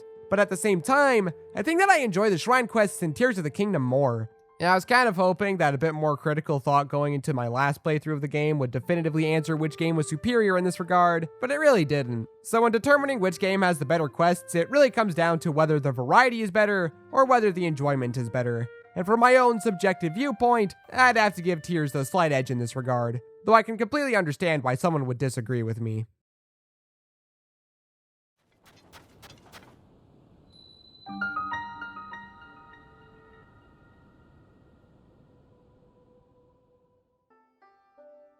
The temples in Tears of the Kingdom have firmly cemented the Divine Beast format for open-air dungeon design. While some people have issues with it, which is valid, I personally like it. The temples are these fun hybrids between the Divine Beasts and the classic dungeons of traditional Zelda. 2 of them are among some of my favorites in the series. But before we can get to talking about them individually, I wanted to first bring up an issue with them that I didn't notice until I saw King K bring it up in his video. And the more that I thought about it, and the more I played the game, the more it started to bother me. Also, this wasn't originally in the script. I wrote this video before watching anything anyone else made, just to prevent subconsciously stealing anyone's ideas. I'm giving credit to him here, because it would feel like plagiarism if I didn't. He touches on it a little bit in his video, but I'd like to expand on it a little further from the perspective of my own subjective viewpoint. The game allows you to visit each temple before you meet the sages. You can go to the Construct Factory and do that so long as you have enough hearts. You can get to the Wind Temple with a flying machine. You can just stumble upon the Fire Temple and Water Temple, since they're sitting openly in the depths and sky respectively. And you can open up the Lightning Temple before ever setting foot in Gerudo Town. Sounds cool, so what's the problem? The problem with this is that while you can get to each of these temples at any point, you can't actually do anything in any of them until you meet the sage and do the quests leading up to the temple. Don't get me wrong, these quests are fun, but why do I have to do them on every playthrough? What's stopping me from using a fan to activate the wind temple terminals, bombs in the fire temple, shock arrows in the lightning temple, and opal-powered weapons in the water temple? Why can't I get the charged armor set and offer the zone I charge before engaging with the ring ruins at Kakariko Village? The statues that contain the clothes are locked up until you get Taro to magically open them somehow, and it's really frustrating. Even if the excuse is that it needs to be this way for the story, then just make it so that once the boss is defeated, if Link approaches the stone, then the sage says that he needs to go recruit the sage on the surface. It's a simple fix that would open up the game to even more replayability and allow you to approach it in whatever way you want. Even with this, I still think that they're pretty fun parts of the game. They're all structured in a similar way to the Earth Temple and Wind Temple from the Wind Waker, with a partner who comes along with you to help solve puzzles. The difference is that there isn't a ton of actual puzzle solving that you do with the sages in tiers. They mostly help out in combat, with Tulin also making horizontal air travel with the paraglider a bit faster. They're used to activate the different terminals, which I've already whined about. The temples also remove one of the most unique aspects of the Divine Beasts, that being their ability to move. While that was a cool idea, I think that it ultimately made the puzzles a bit too easy to solve. This time around, each temple has a distinct idea that truly feels like its own. Where the Divine Beasts just moved in different ways, each of these dungeons has its own idea. While not all of it is unique to this entry, I was still really happy to see them having things that identified them more. That being said, I'm not the biggest fan of having the map as soon as you enter the temple. I wish that it was something that you had to get. Not like it makes that big of a difference, but not marking where the terminals are until you find it would make them a little better, and would allow them to be what I'd call a perfect blend of the old and the new.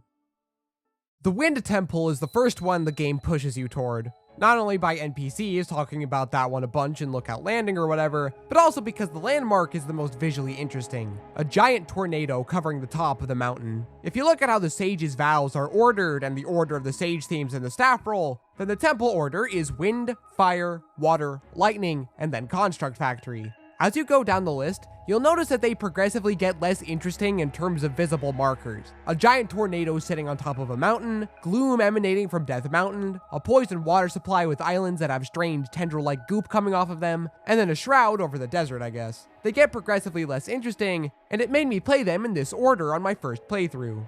Back to the Wind Temple though, this is hands down the best build-up to any dungeon in the entire series. The Rising Chain Island is as much a part of the dungeon as the Stormwind arc itself.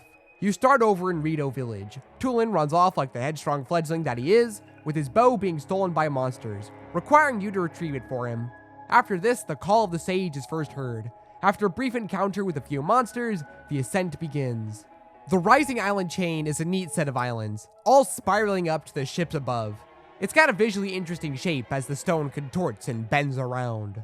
Ships are floating in the air, with a trampoline on top connected to the sail that you can use to gain height. It's a really fun set of islands to go through, and I wish there were more non-mandatory islands like it in the game. Anyway, as you go through this section, the music is continually building up, transitioning from the usual cold theme to Divine Beast Valmetto's attack theme. But then it cuts to nothing but brass as you get above the massive tornado. And once you dive, you get this phenomenal variation of the dive theme that you only hear for these brief few seconds. I mean, just look at this. How could I not call it one of the greatest parts of the game? As for the dungeon itself, it's alright. It's got the coolest aesthetics for sure. A flying ship surrounded by a tornado. It's awesome.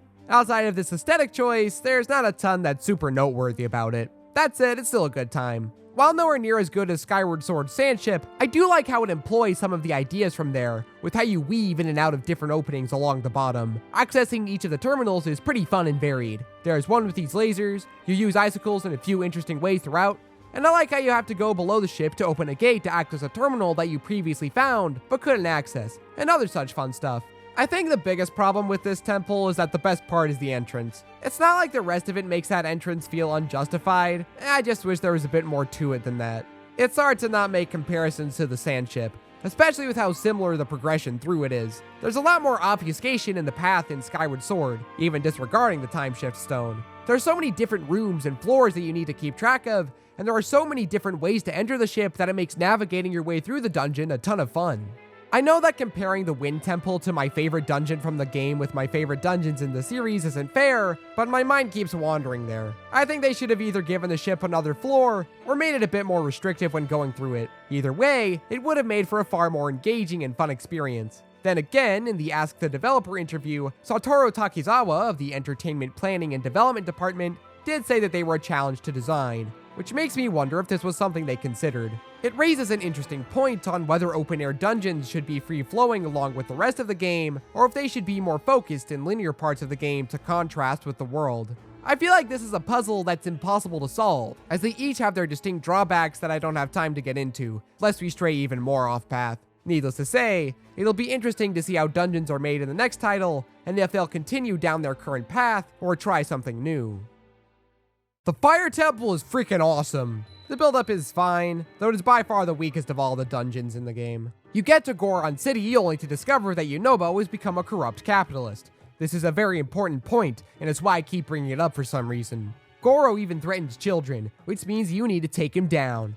You engage in battle with him, a fairly easy fight. Just get him to ram into the wall 3 times and give him a big ol' whack. Once the mask that Ganondorf was using to possess him or whatever is shattered, you get a brief tutorial of his ability before you get the Call of the Sage, and set off to climb Death Mountain. Once on top, you'll engage in a second fight with whatever creature this is. Flying around the top of the mountain as you attack this creature is pretty fun, and is by far the best part of the build-up. Afterward, you discover that Ganondorf hasn't corrupted the mountain or anything, but rather has converted it into a large chasm, so you dive down into the volcano. While it isn't nearly as cool of a descent as the Wind Temple, which prioritizes awesome cinematic entrance, the dive is still fun. There's a bunch of debris you need to avoid before you reach the bottom. Once you do reach the bottom, you'll find the lost city of Garandia. To reach it, you'll need to go down a path exploring a bit of the depths in a similar manner to how you need to go up a series of sky islands to get to the Wind Temple. Quick aside, I like how the Fire Temple is in the depths, a subtle reference to how Vah Rudania started being pitch black before you obtain the map. Anyway, this path is pretty fun, with quite a few depths-related shenanigans along the way.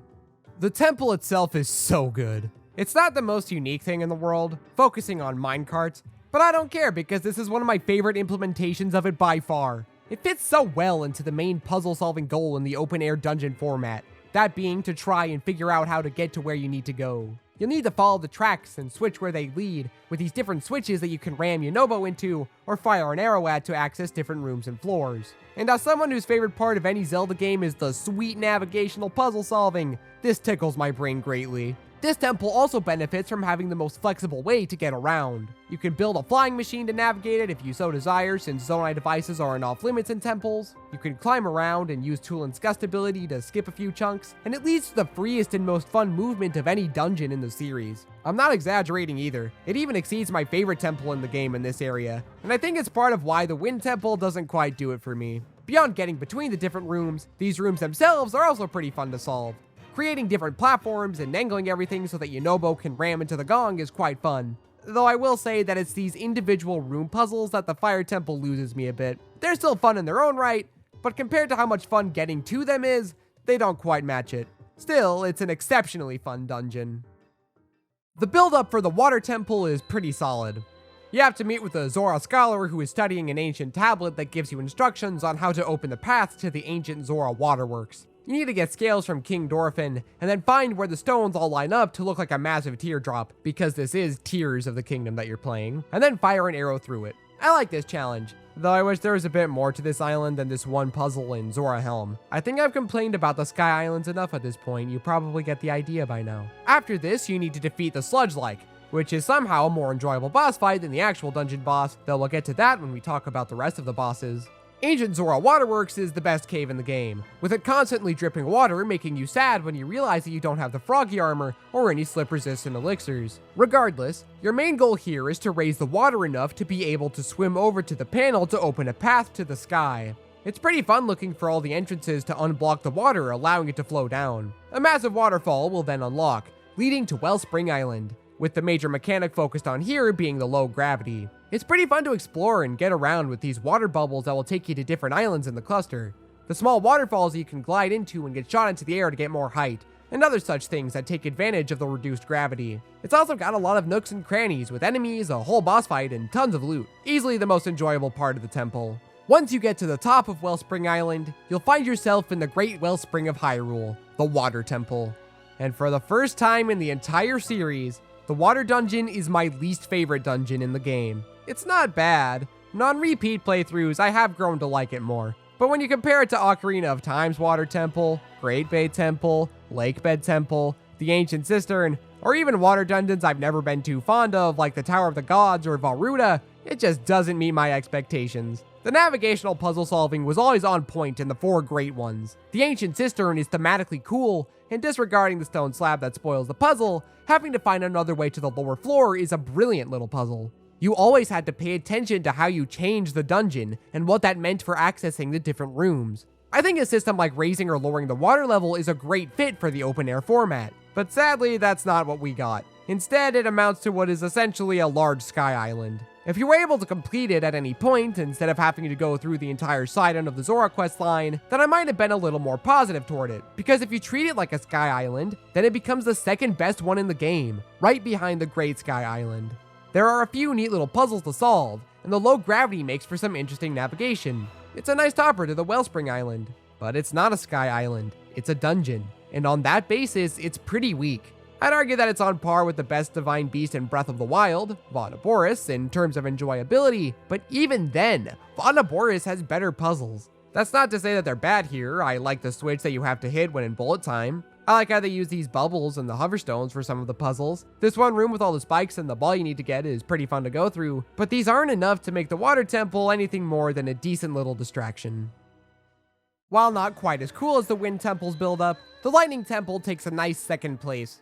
You'll first have to find your way over to Riju, failing at perfecting her new fighting technique, transitioning into a neat little tutorial for it. Afterward, you're sent on over to Karakara Bazaar, where you'll help defend it from the Gibdo army. Then you'll need to defend Gerudo Town from the Gibdo nests that have sprung up around the village. What's neat about this one is that you're able to set up all of the defenses and soldier deployments yourself. It's a small thing, and it doesn't really affect how well you'll do in the battle, but that doesn't stop it from being a cool addition. The fight itself reminded me a bit of Age of Calamity, not sure why. Maybe it was the health bar on the left side of the screen or something. Anyway, after the battle is won, you'll have to connect light between 3 large pillars, and doing so is pretty fun. I like how it preps you for the main puzzle idea for the temple, which is something that only the Water Temple does, which is a little strange. Regardless, I like how you have to figure out how to first get the light showing and then figure out how to move the pillars. It's the most amount of brain power that you'll have to use for any of these temple preludes. Once this is done, you'll be able to take Riju on over to the Mural's Myth, Risen from the Sands. Easily the lamest subtitle for any of the dungeons in the game. The Queen Gibdo will assail you just on the outskirts of the temple, which is different from the other pre-temple fights, as those were unique bosses or encounters separate from the temple, while here it's the actual boss. Gives you a taste of what horrors await you later on. Just like how Vaughnaboris was the best dungeon in Breath of the Wild, at least before the DLC came out, the Lightning Temple is easily the best dungeon in Tears of the Kingdom. While the Fire Temple has the most fun navigation of any of the dungeons, the Lightning Temple makes up for that in every other way.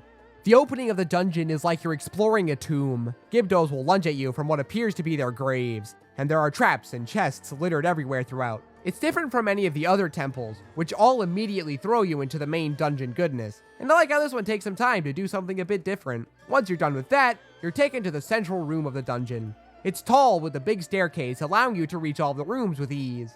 The goal is to open these rooms up, using the main mechanic of the dungeon, that being light. A heavily underutilized and underrated type of puzzle that the Zelda series should use more often, and I'm glad that it was brought back here. There are so many fun puzzles that you need to solve, all being based on how you reflect light to where it needs to go. How do you get this light from the floor to shine up to the panel above it? How do you keep this light in the central room so you can reflect it to a statue that's higher up? These statues are pretty neat, and I like how much three-dimensional thinking you have to do to get them lined up correctly. I love all these puzzles and how the dungeon slowly opens up. It feels like it has the most thought out and interesting progression. It's the near perfect blend of everything I love about both styles of dungeon design. The cherry on top is how it never loses its ancient tomb vibes throughout. There's still traps and enemies that guard it that you need to deal with as you move the light around. It's easily become one of my favorite dungeons in the entire series, and if ever there were a model for what I'm looking for in future installments, it's this.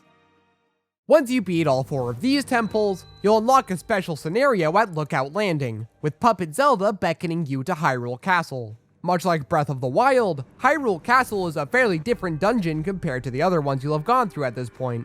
Unlike Breath of the Wild though, This one has a bit more structure. It's not about exploration and finding the most optimal path through it, but rather it's about going from point to point, facing a horde of enemies at every stop. Hyrule Castle this time around is segmented, and it makes the act of getting to these different points different than it otherwise would have been if this was Breath of the Wild Castle. I will say that exploration of the castle isn't quite as fun as it was in Breath of the Wild. I can't really place my finger on why, it's just not quite as interesting as it was there. There's some cool stuff to find, but I think it acts better as a cool looking landmark than an actual explorable area this time around.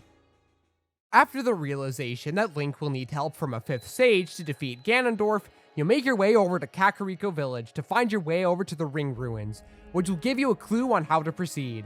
This brings up the coolest part of this dungeon's build-up.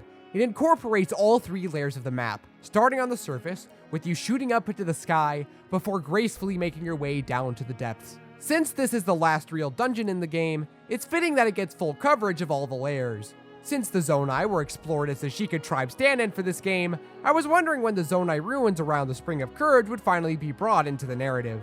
They use it for a fairly neat moment, where you go through the ruins and gather the 3 pieces of the charged armor set as you go down the river, and offer up a Zonai charge to draw the lightning down from the islands above to make it visible while you're up there. Afterwards, your goal is to make it through the Thunderhead Isles, the second best set of islands in the game, since the Water Temple doesn't count. It's constantly thundering here, not only making climbing around harder, but also disallowing the use of metal weapons, shields, and bows. This is honestly the most fun island in the game to go through, offering a lot of different side areas that splinter out from the main path. The main path itself is broken up, and you have to figure out how to get enough height to get to where you need to go. Of all the ring-based challenges from either game, this is the best one by far. After you complete this, you're taken to Dragon Head Island, with this gorgeous and heavily underrated track that perfectly captures the vibe of the quest to find the 5th sage. The whole thing was mysterious and magical on the first playthrough, and it's still great on revisit. You'll approach a weird owl head looking thing, which then points you in the direction of the dungeon. You then glide on down to where it needs to go, bringing you down into the depths. The Construct Factory is nothing like the previous dungeons. It almost feels like a modern, open-air adaptation of Skull Woods from A Link to the Past and A Link Between Worlds. If you've seen the videos where I talk about these games, then you know that while I love the concept of them, the execution makes them a little tedious and unfun to complete. While the Construct Factory isn't quite the same as them, it does still take the core idea, blending the dungeon into the overworld, and it basically perfects it. It's split up into 3 different sections: the factory, the path to the Spirit Temple, and the Spirit Temple itself. The first part is definitely the best, as you go to the 4 different rooms to bring the limbs needed to build Minoru's new construct body. These rooms are great mini challenges, using a variety of different concepts to transport the part, from lasers you need to avoid, to this one railway you need to find a way to get it through. I also like how you transport it back to the base in different ways, attaching it to a wing to glide down over to the building room, driving over to it, rowing down to it on a boat, and carrying it over like a little baby because the amount of effort it would take to build a whole contraption is horrifically not worth it. The second part is the weakest, and it barely counts as part of the dungeon, though since it is where you learn about Minoru's ability, it is still technically part of the experience. I guess it works fine enough for what it is. There are a few monsters and a whole lot of gloom in the way, with a bunch of different Zonai device stations sprinkled along the path. Or you could go the long way around, which isn't nearly as fun, though I am glad that the developers added it as an option. The Spirit Temple just houses a good musical track and the boss fight, so we'll get into that when the time comes. While not quite as good as the Fire Temple or Lightning Temple in my eyes, Construct Factory still manages to be a fun and unique experience, and it makes me hopeful that future Zelda games will continue to experiment with the dungeon formula, and that it won't remain stagnant, even if it is only with one of them. This video has been mostly positive up to this point. I've given some of my more major complaints, but none of them have been the big one. It's time that I brought up the biggest problem with Tears of the Kingdom. The biggest disappointment. The thing that left the most sour taste in my mouth. Tears of the Kingdom's biggest sin is Gloom's approach. It's not Gloom's approach in a vacuum that's the problem. The problem is what it could have been. Right as I start to really get into it, it just ends. I think it's important to mention right off the bat that I consider Gloom's approach to end once you get to the Forgotten Foundation. From there on, I'll talk about toward the end of the video. There are some things to like here, like the swarm of high-level Gloom enemies, the immaculate vibes, and the phenomenal battle music. But that's pretty much the only nice stuff I have to say here. I don't understand why it wasn't a dungeon. The only other Zelda game to not have a final dungeon was Majora's Mask, and I get to pass because the moon is something that you are constantly aware of at all times, from the constant visual reminder of it hanging in the sky, to the timer at the bottom of the screen keeping its presence known when you're in a building or whatever. While you might stumble upon this place while exploring, the game doesn't lead you to it until you beat Master Koga, so it's not as justified here. I can't help but compare it to Breath of the Wild, where not only was Hyrule Castle a proper dungeon experience, but it also had the benefit of being something built up to throughout the game, so storming it as a one-man army felt awesome. I can't really say the same thing about this. The only thing carrying it for me on my first playthrough was the sheer dread of facing Ganondorf, but that doesn't work after the first time. As someone who loves the new open air direction for Zelda just as much as the old traditional Zeldas, I can't help but compare it unfavorably to Ganon's castle from Ocarina of Time. The more I think about it, the more I think that Gloom's approach should have been structured just like this. When you get deep enough in, you get an ominous message that the sages can't reach you, which is effective. But it doesn't really matter because you're only like 5 minutes away from the end. So what if they use it for something interesting? Have a locked door that has 5 switches, with different rooms each designed after a different sage ability, and put it after the sages can't fight alongside you anymore. I think that would be pretty neat, and it would solve how underwhelming it is. Despite Gloom's approach, I think Tears of the Kingdom has a pretty great set of dungeons that evolve the open air dungeon concept pretty perfectly. There are a few rough spots, but if they get ironed out in the next game, I think we might finally have a proper contender for Skyward Sword when it comes to the dungeons.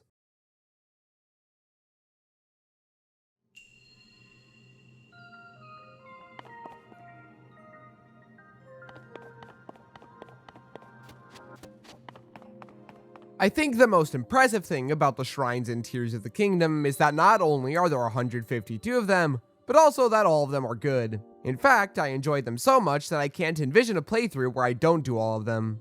The most obvious change is in the aesthetics. While I loved Breath of the Wild shrine theme, there was a point where it got to be a bit grating with how harsh the synth sounds were. Tears of the Kingdom shrines still lean into the synth sound, but it's a lot softer and it makes listening to it for several hours far more bearable. It's really relaxing and is perfect music to write stuff to. I prefer the exterior of Breath of the Wild shrines, though the interior is better in this game. I don't know what it is, but they just feel softer. Also, the color green is my favorite, so that alone makes me prefer them. The biggest improvement to the shrines, though, is by either fixing or removing the most obnoxious ones from the previous game. There are no longer any apparatus shrines, hallelujah. There isn't even anything that really replaces them, unless you want to count these couple of sky islands, but even then it's just something you rotate with Ultra Hand. It's hard to quantify just how much better this makes them. It's just nice to finally have a Zelda game that never misuses the motion controls. It only took 17 years. The second biggest improvement is with the Blessing Shrines. There were a few Blessing Shrines in Breath of the Wild that really shouldn't have been, and Tears of the Kingdom almost completely solves this issue, though there is one that's more egregious than anything found in Breath of the Wild. This one just sits in the middle of a snowfield, and I had to do a double take because it's just sitting out in the open, easily accessible. At the very least, they could have swapped this one and the one found at the Gerudo Sky Maze, because that one had a fun twist on the idea, and it would have felt better. But alas.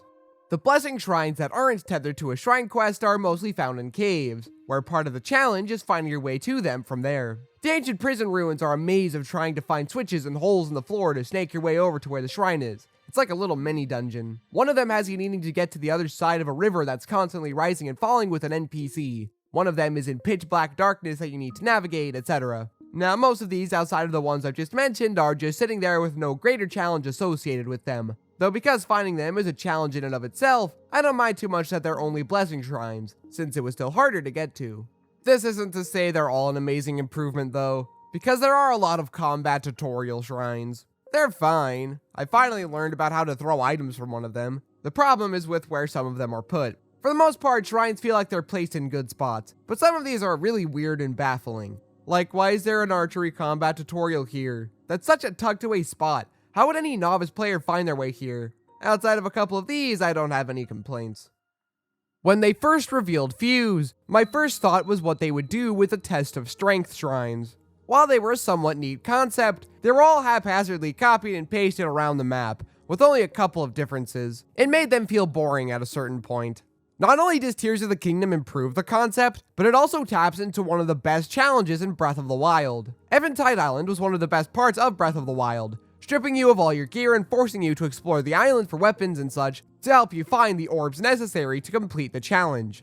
The Proving Ground shrines make excellent use of this concept. Not only by using Fuse with the limited selection of weapons that make you need to think of how you should use them, but also by giving you a variety of different obstacles to tackle. There's one that's pitch black, and without any bright bloom seeds and whatnot, it makes for an interesting challenge getting around so you can kill all the construct. There's one that utilizes vehicles. There's one that's in low gravity. There's one where you need to find a way to get to the top with all of the enemies, which is a lot more interesting than you'd think at first glance. The hunt is easily my favorite. I struggled with this one for a good while on my first playthrough. There are so many constructs and so little cover that it makes brute forcing your way through nigh on impossible. It makes use of the homing carts, with you being able to attach spikes and the different emitters to distract the constructs so you can sneak your way elsewhere. There aren't any other proving ground shrines that are quite as satisfying or fun to clear as this one. It's great. A new type of shrine introduced in this game are the device shrines. They each focus on different Zonai devices, acting as a good way of showing you the utility of them in ways you might not have considered previously.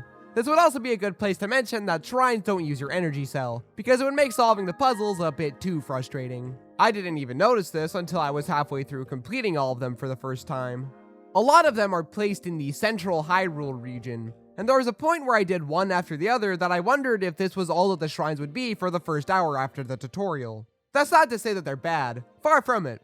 They all feel distinct from one another, not just in terms of how you use the device, which you'd expect to be different, but also in what the objective is. A bounty device, for example, has you needing to transport both yourself and an orb with a spring. A reflective device has more great light puzzles, with you needing to get the light over to different panels. A fixed device is devious. You need to smack a big orb into the new impact sensor switch thing. It utilizes the stakes, though it's really hard to smack the orb. This is because the game sneakily places a rotating platform held in place by the stake, which you might not even notice. An uplifting device is a really fun one, with you transporting things with the balloons. A windy device gives you all sorts of different traversal options you get from fans, arguably the best of these shrines if we're talking solely about how it teaches you a device's utility. There are a few that have the same objective though. A launching device has you attaching rockets to minecarts to launch yourself across pits, while a flying device has you building a plane so you can cross a big gap. And an upright device has you needing to fling yourself across a gap with the momentum that you get from the stabilizer, swiftly shooting the platform to an upright position. With how different the application of these devices are, the similar objectives don't bother me too much.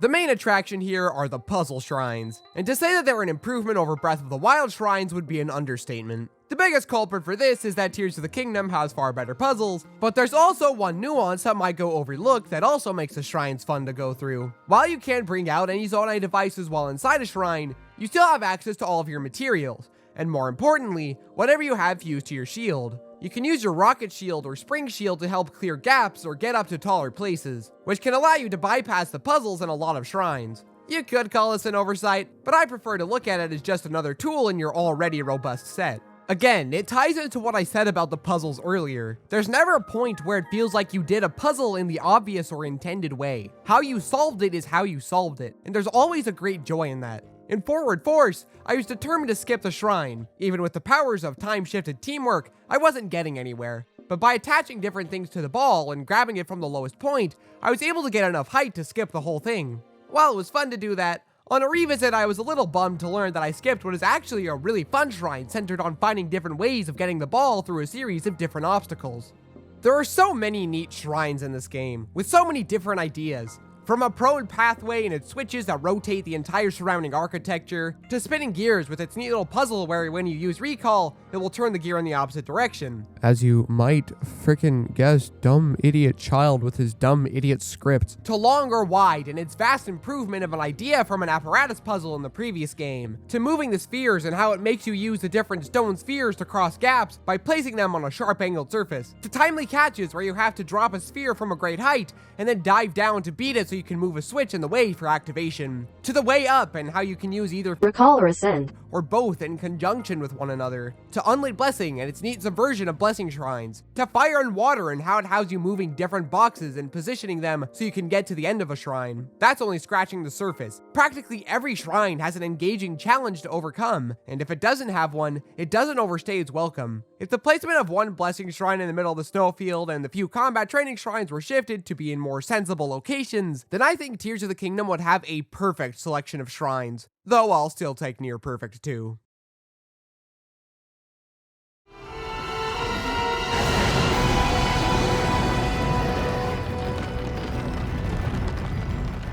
Ever since Breath of the Wild came out, I've thought that that game had the best boss fights in the series. Naturally, Tears of the Kingdom has overcome this, though outside of the final boss, I wouldn't call any of the new fights significantly better. Unless we're talking about the aesthetic design of the temple bosses, because obviously that's far superior. Before we get to the new guys, let's quickly go over the returning bosses. Hinoxes are the least change between the two games. They're still fun, but I wish there was a bit more that made them feel different. I thought that with the lack of the bomb rune, the Molduga would be improved and allowed to really mature and shine as a legitimately great boss. Unfortunately, time bombs exist, so while you do need to have a little better timing, it's still too easy to overpower and beat it, which arguably makes it a downgrade from before. The Stone Talus is significantly easier thanks to the addition of Ascend. So long as you position yourself well, you can easily get to the top of it compared to how the fight was in Breath of the Wild. This is by far the most interesting returning boss. The way that it feels to fight the Talus is nothing like what it was previously, and they didn't even change its attacks, they just let you use one of your abilities on it. The Battle Talus is another addition to the Talus family, and it might just be my favorite for the concept alone. What if there's an enemy camp on top of these boys? What follows is the most engaging Talus fight from either game. It isn't hard or anything, but it's the most fun I've had with these creatures. The Skies and Depths each get one new boss addition, and they're both pretty cool. The Flux Construct comes in 3 different varieties, conveniently numbered as Flux Construct 1, 2, and 3. It makes great use of all of your abilities, from pulling at its central cube that controls everything with Ultra Hand, to Recall and Ascend being used to get enough height to attack it when it's too far up to reach normally. It's a great fight, and I honestly don't mind that it's the only boss content for like 90% of the sky. The Frox has a cool Toad vibe, and I like those creatures the most of any on the planet, so already I was going to have a strong bias for this guy. His main method of attack is the classic suck anything in, where you'll have to either run away from it, with the powers of the suction slightly overpowering your run, or chuck a bomb in or something. Afterward, you'll have to attack its weak points, which are the ore veins situated on its back. Its eye also acts as a weak point, so it borrows from both the Stone Talus and the Hinox, which you might expect given that it ends in Ox. Honestly, of all the sucky end bosses featured in the series, this one might be the absolute best.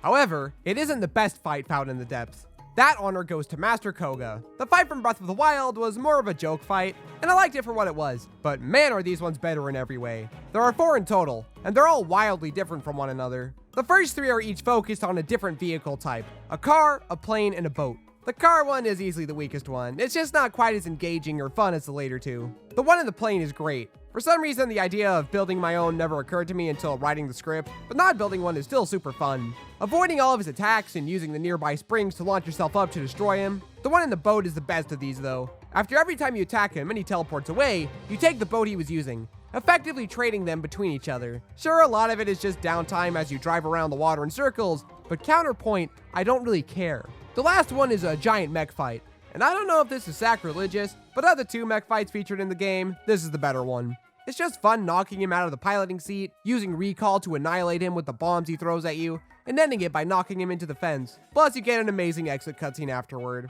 The Seized Construct certainly doesn't have that. It's just a great set of fights.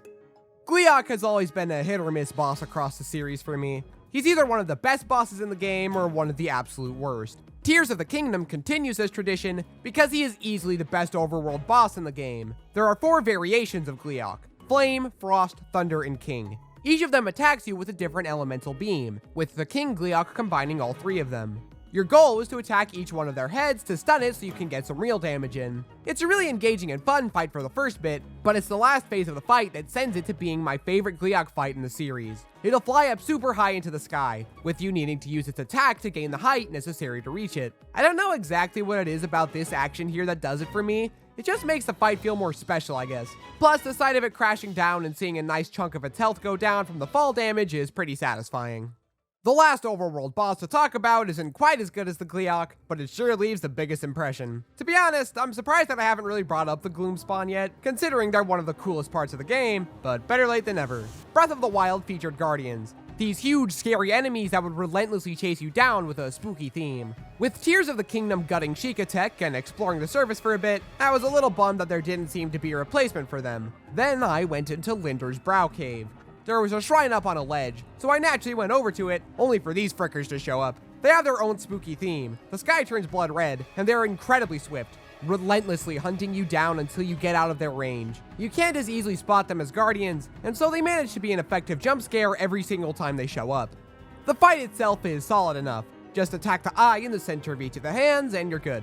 Aiming is a little tricky, though a few eyeballs and you're good. But then a boss bar shows up, revealing that you've only done half the fight. Phantom Ganon will show up. And in terms of Phantom Ganon fights, he's pretty solid. His design is based on Ganondorf's mummy form, meaning that you get to fight all variations of the Demon King in this game. I don't have too much to say about the fight itself. It's pretty engaging, I like how he'll have different weapon types and attacks, yada yada. The best Phantom Ganon fight is at Hyrule Castle, where there are 5 that you need to take out, and keeping track of all of them so that you don't bump into them while fighting one is a ton of fun. And having to suddenly switch focus to the one spawning in all of the gloom mid-fight keeps it fresh and a bit frantic. I think that Gleeok is a bit more fun, but Phantom Ganon is still great too. As for the temple boss fights, with one exception, I think they're all terrific. Kagera's most standout trait is his phenomenal theme, as everyone on planet Earth has already pointed out. It's hard not to when it's this good. Easily the best boss theme that the series has ever produced. The quality doesn't stop with the music either, as it's a pretty solid fight. Gliding through the air, avoiding all of his attacks, while you rush down to dive through the crystals lining its body, or using your arrows to shatter them as he's flying vertically next to you, with the next phase requiring you to avoid the tornadoes he sends your way, it's simply exhilarating. Not the most mechanically engaging thing in the world, but still fun.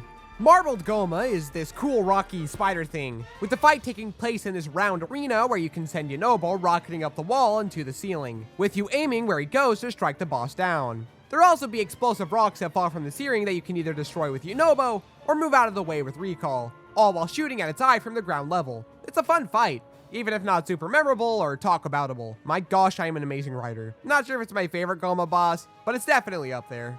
While the Water Temple is my least favorite dungeon in the game, it did keep one tradition around from the previous game's water dungeons, that being having the absolute worst boss in the entire game. Muktarok isn't as bad as whoever the heck from Ocarina of Time's Water Temple, or Gaiorg, but it's a slow and obnoxious fight all the same. The main culprit of this is the sludge covering the arena, slowing your movement.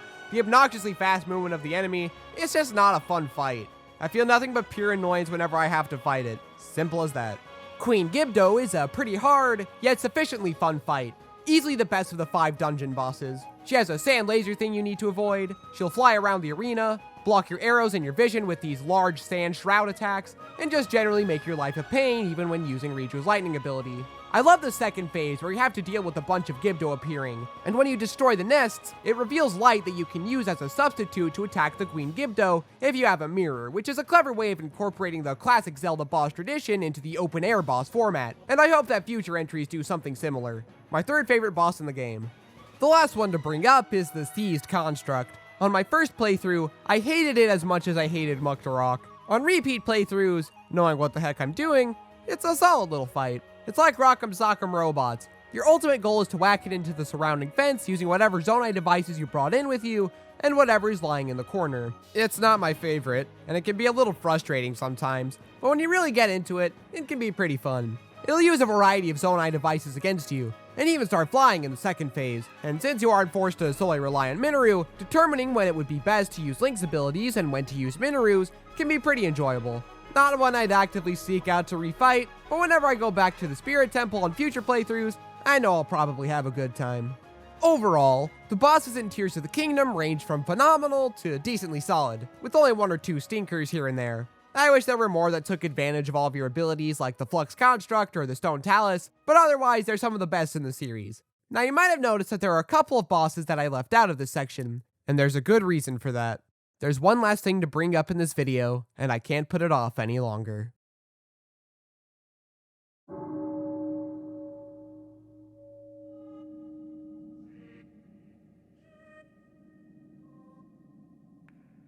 If there's one thing that the 3D Zeldas have gotten consistently right, it's the ending.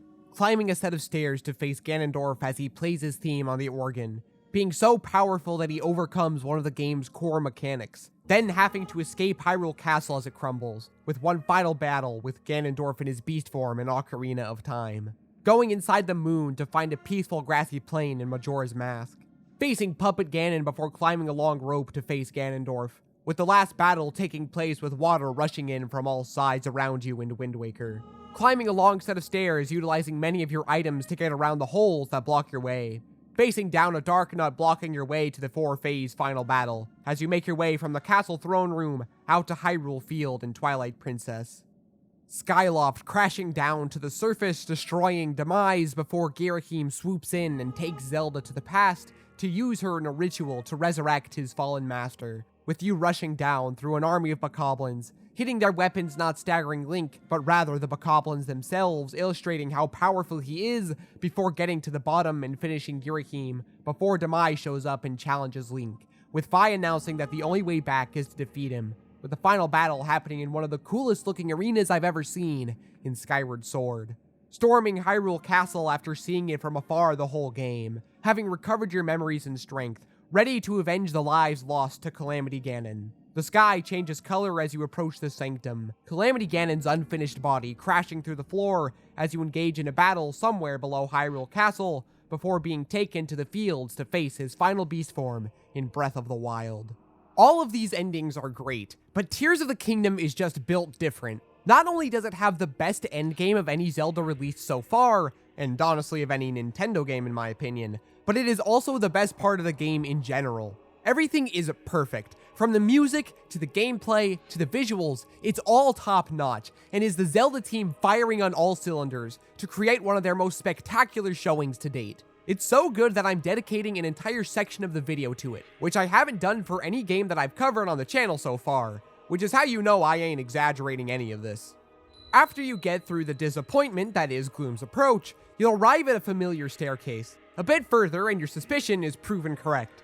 This is the first room you see in the game, the Forgotten Foundation beneath Hyrule Castle. The music here is a reprise of the prologue's music, with strings and a deep choir now joining in alongside the reverse choir, which sets up one of the biggest reasons I love the ending so much: its circular nature. Every major beat and idea gets circled back around to here, and since it's one of my favorite ways a story can end, it feels like it was tailor-made for me.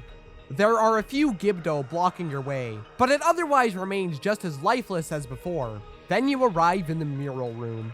The path forward is blocked by sediment, forcing you to use bombs to blow it up, even if being at the blocked mural from the start of the game didn't pique your interest. You see the full story now, the full rise of the Demon King, the receiving of the Master Sword in the past, and Zelda's sacrifice as she is transformed into the Light Dragon. Further down you go. The imprisoning chamber where it all went wrong lay before you, except now it's an empty room. Ganondorf did fall down here at the start of the game after all. He's down here waiting for you, so it's time to dive. Once you land, you realize that there's still a way to go. There's a torch lying on the ground, and honestly, I kind of forgot that Zelda was even holding a torch when she fell, so it's a nice bit of continuity that also acts as a reminder of Zelda.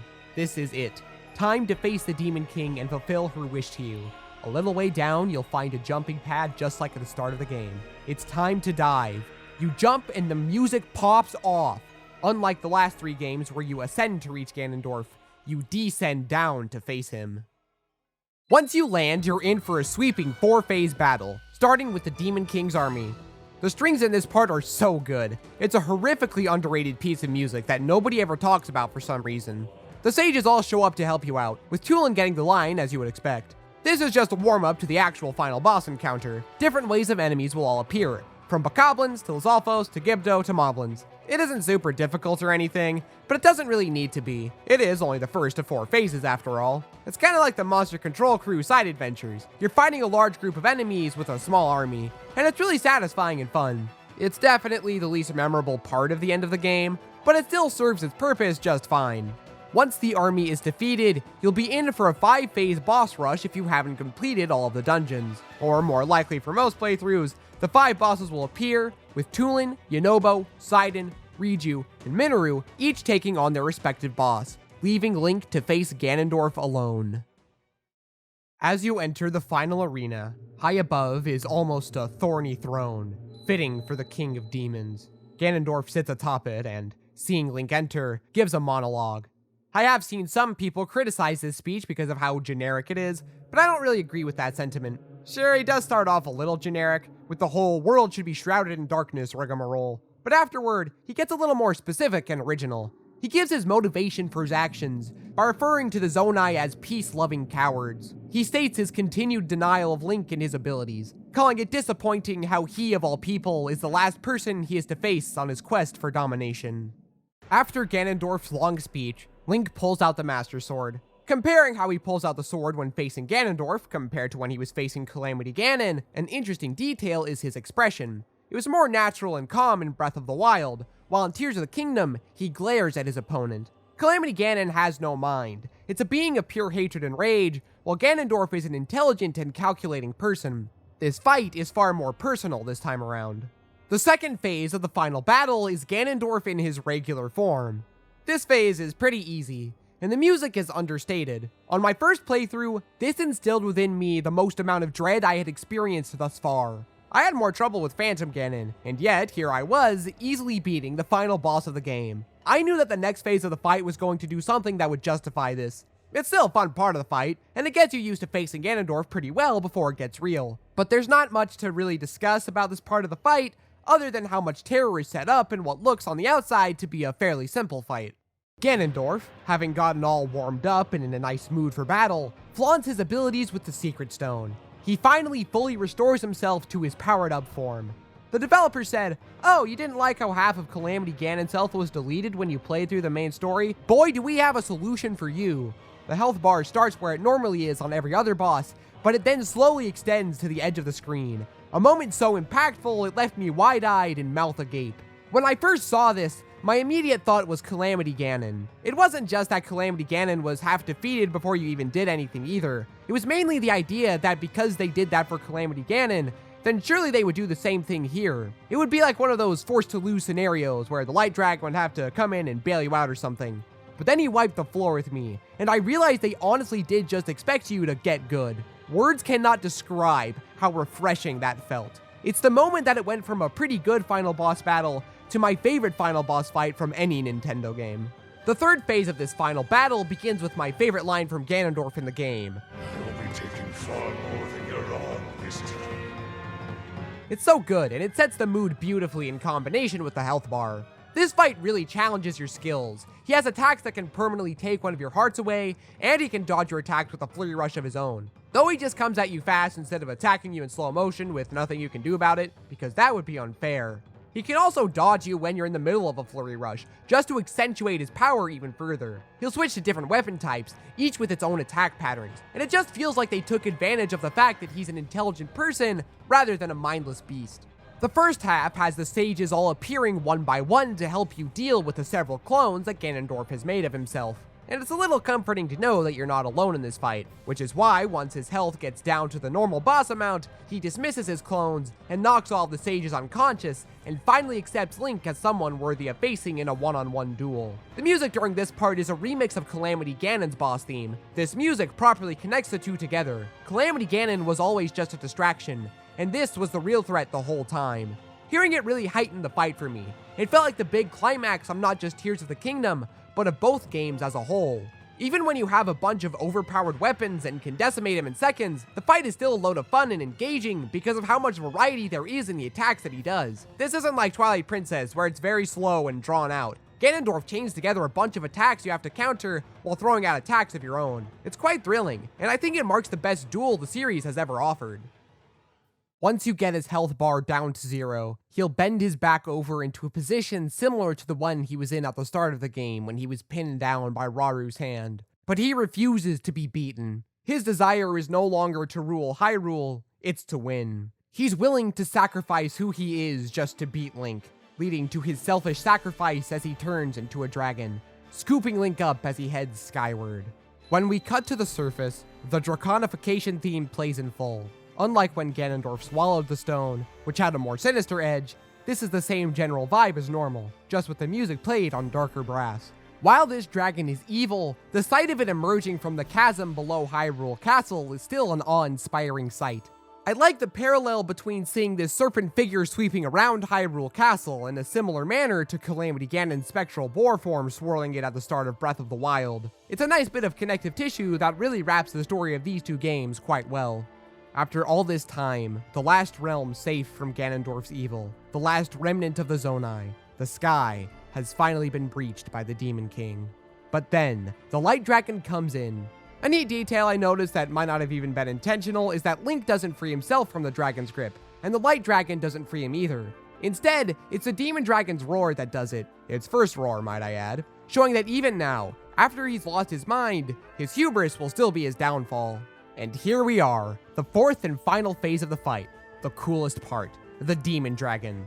Now, it's not cool just because you're fighting a dragon. Even disregarding the other entries, you fight a dragon in Tears of the Kingdom before this. So what makes this particular fight so special? Ultimately, I think it comes down to two main things. First is what it represents. The Western dragon is portrayed as an antagonistic creature, one that destroys things, reptilian-esque in design, and is often included in stories as an obstacle that needs to be overcome. Think Smaug from The Hobbit, for example. But Eastern dragons are very different.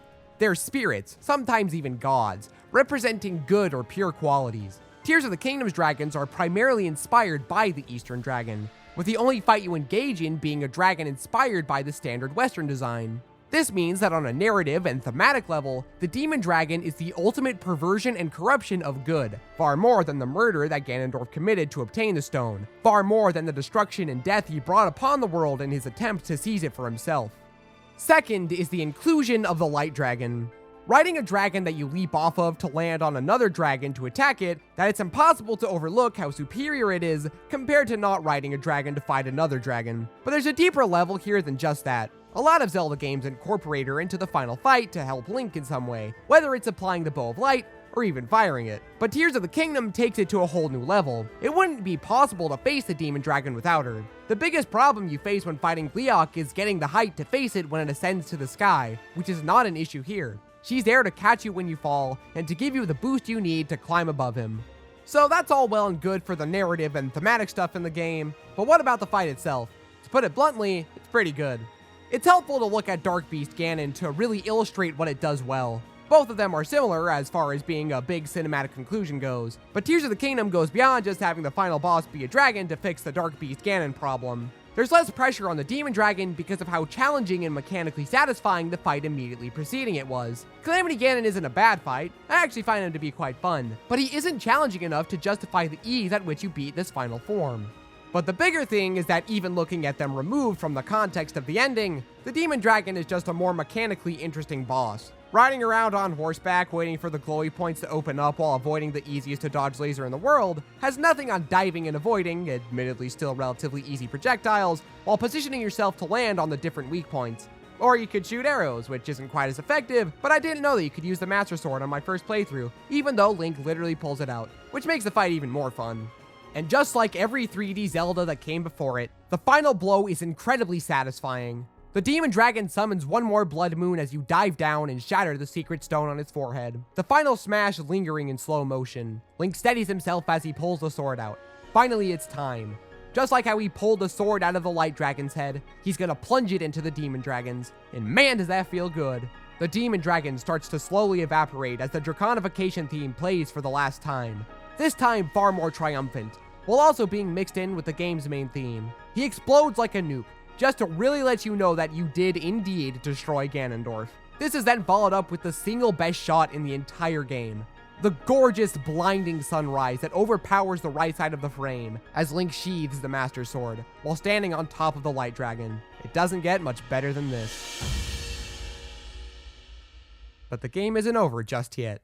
Link's hand starts glowing, and he's suddenly taken into a similar looking place to where he pulled the Master Sword, just with a green tint to the clouds. Rauru and Sonia come in, mirroring the scene where they drove the Molduga away, but instead of using light power, they use time power to restore Zelda. Still glad they didn't properly explain that. While not explaining how Zelda comes back frustrates me, the scene itself is pretty good. The way that it plays the title theme, the hand claps being added to the percussion when Sonia and Rauru join to channel their power through Link, and the way it ends with Link slowly falling backward as it fades to white. It's pretty neat. Link then wakes up in the sky, only to see Zelda fall to her death because Rauru couldn't wait until she was in a safer position for some reason. Regardless, thus begins the best ending segment of any Zelda game ever. Link's headgear and torso armor are unequipped, which initially confused me until I saw that last dive. During the opening cutscene, Link only had leggings equipped. His arm was damaged and the Master Sword was decayed. Now his arm is back to normal, and the Master Sword is fully restored, and in its sheath where it belongs. The segment itself is pretty dang magical. The prompt at the bottom of the screen is no longer just dive, but dive to Zelda. The music goes from playing the game's main theme, to Zelda's lullaby, to the series' main theme as you get closer. Once you do get closer, the camera moves as the sun overpowers the shot, making Link and Zelda almost look like silhouettes. The final prompt is to reach for Zelda, and once he gets close enough, the camera cuts to a close-up shot of the two of their hands, just as it did at the start of the game. But this time, he grabs it, compared to his failure at the start. The loud, sharp clap as he firmly grips it is a nice addition that really adds to the impact of the shot. I don't think I can really get into why this short, 30 or so second section is so dang magical, but needless to say that it ends the game beautifully. The final cutscene is pretty sweet too, with Link setting Zelda down after getting out of the water. Zelda's initial confusion before realizing Link successfully defeated Ganondorf making her so happy she's about to cry, offering how she felt being turned back from a dragon before she announces that finally, she is home as it fades to black. Chef's kiss, that's a good ending. Honestly, it's probably the most satisfying ending of any game in the series, with only Majora's Mask able to contest it. Overall, Tears of the Kingdom wraps the game up with a wonderful final boss fight, and by circling back to a ton of different moments and ideas from throughout the beginning of the game, offering a wonderful sense of closure and satisfaction to the whole experience. And it looks like it's time that I must do the same for this video.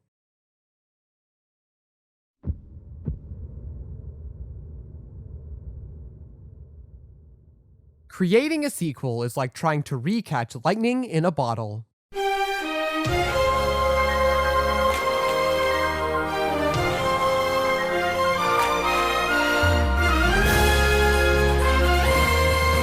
There's a lot of pressure put on the developers to make something great, to not only achieve the same heights as the original, but to surpass them, and Tears of the Kingdom absolutely does. From the addition of the skies and depths, to the expanded tools and interactions that make rediscovering this world I grew to know deeply over the span of 6 years an absolute joy. In the Ask the Developer interview, a point was brought up that this game seemed to challenge the convention of sequels, and I'd agree with that sentiment, but not necessarily their answer. It challenges the notions of what I think a video game sequel should be by revisiting the same world with the same landmarks and the same characters, and somehow creating something entirely new and surprising out of it, all without ditching a lot of Breath of the Wild's DNA. It boldly and unashamedly presents itself as Breath of the Wild 2, and its similarities ultimately make for a far more interesting and special experience than I thought it ever could be. In some ways, it's not everything I hoped it to be, or think it could have been. But in so many other ways, it's more than I wanted. It gave me ideas and mechanics that I didn't even know I wanted. So for all these reasons and more, it's no wonder why Tears of the Kingdom is the greatest sequel Nintendo has ever made.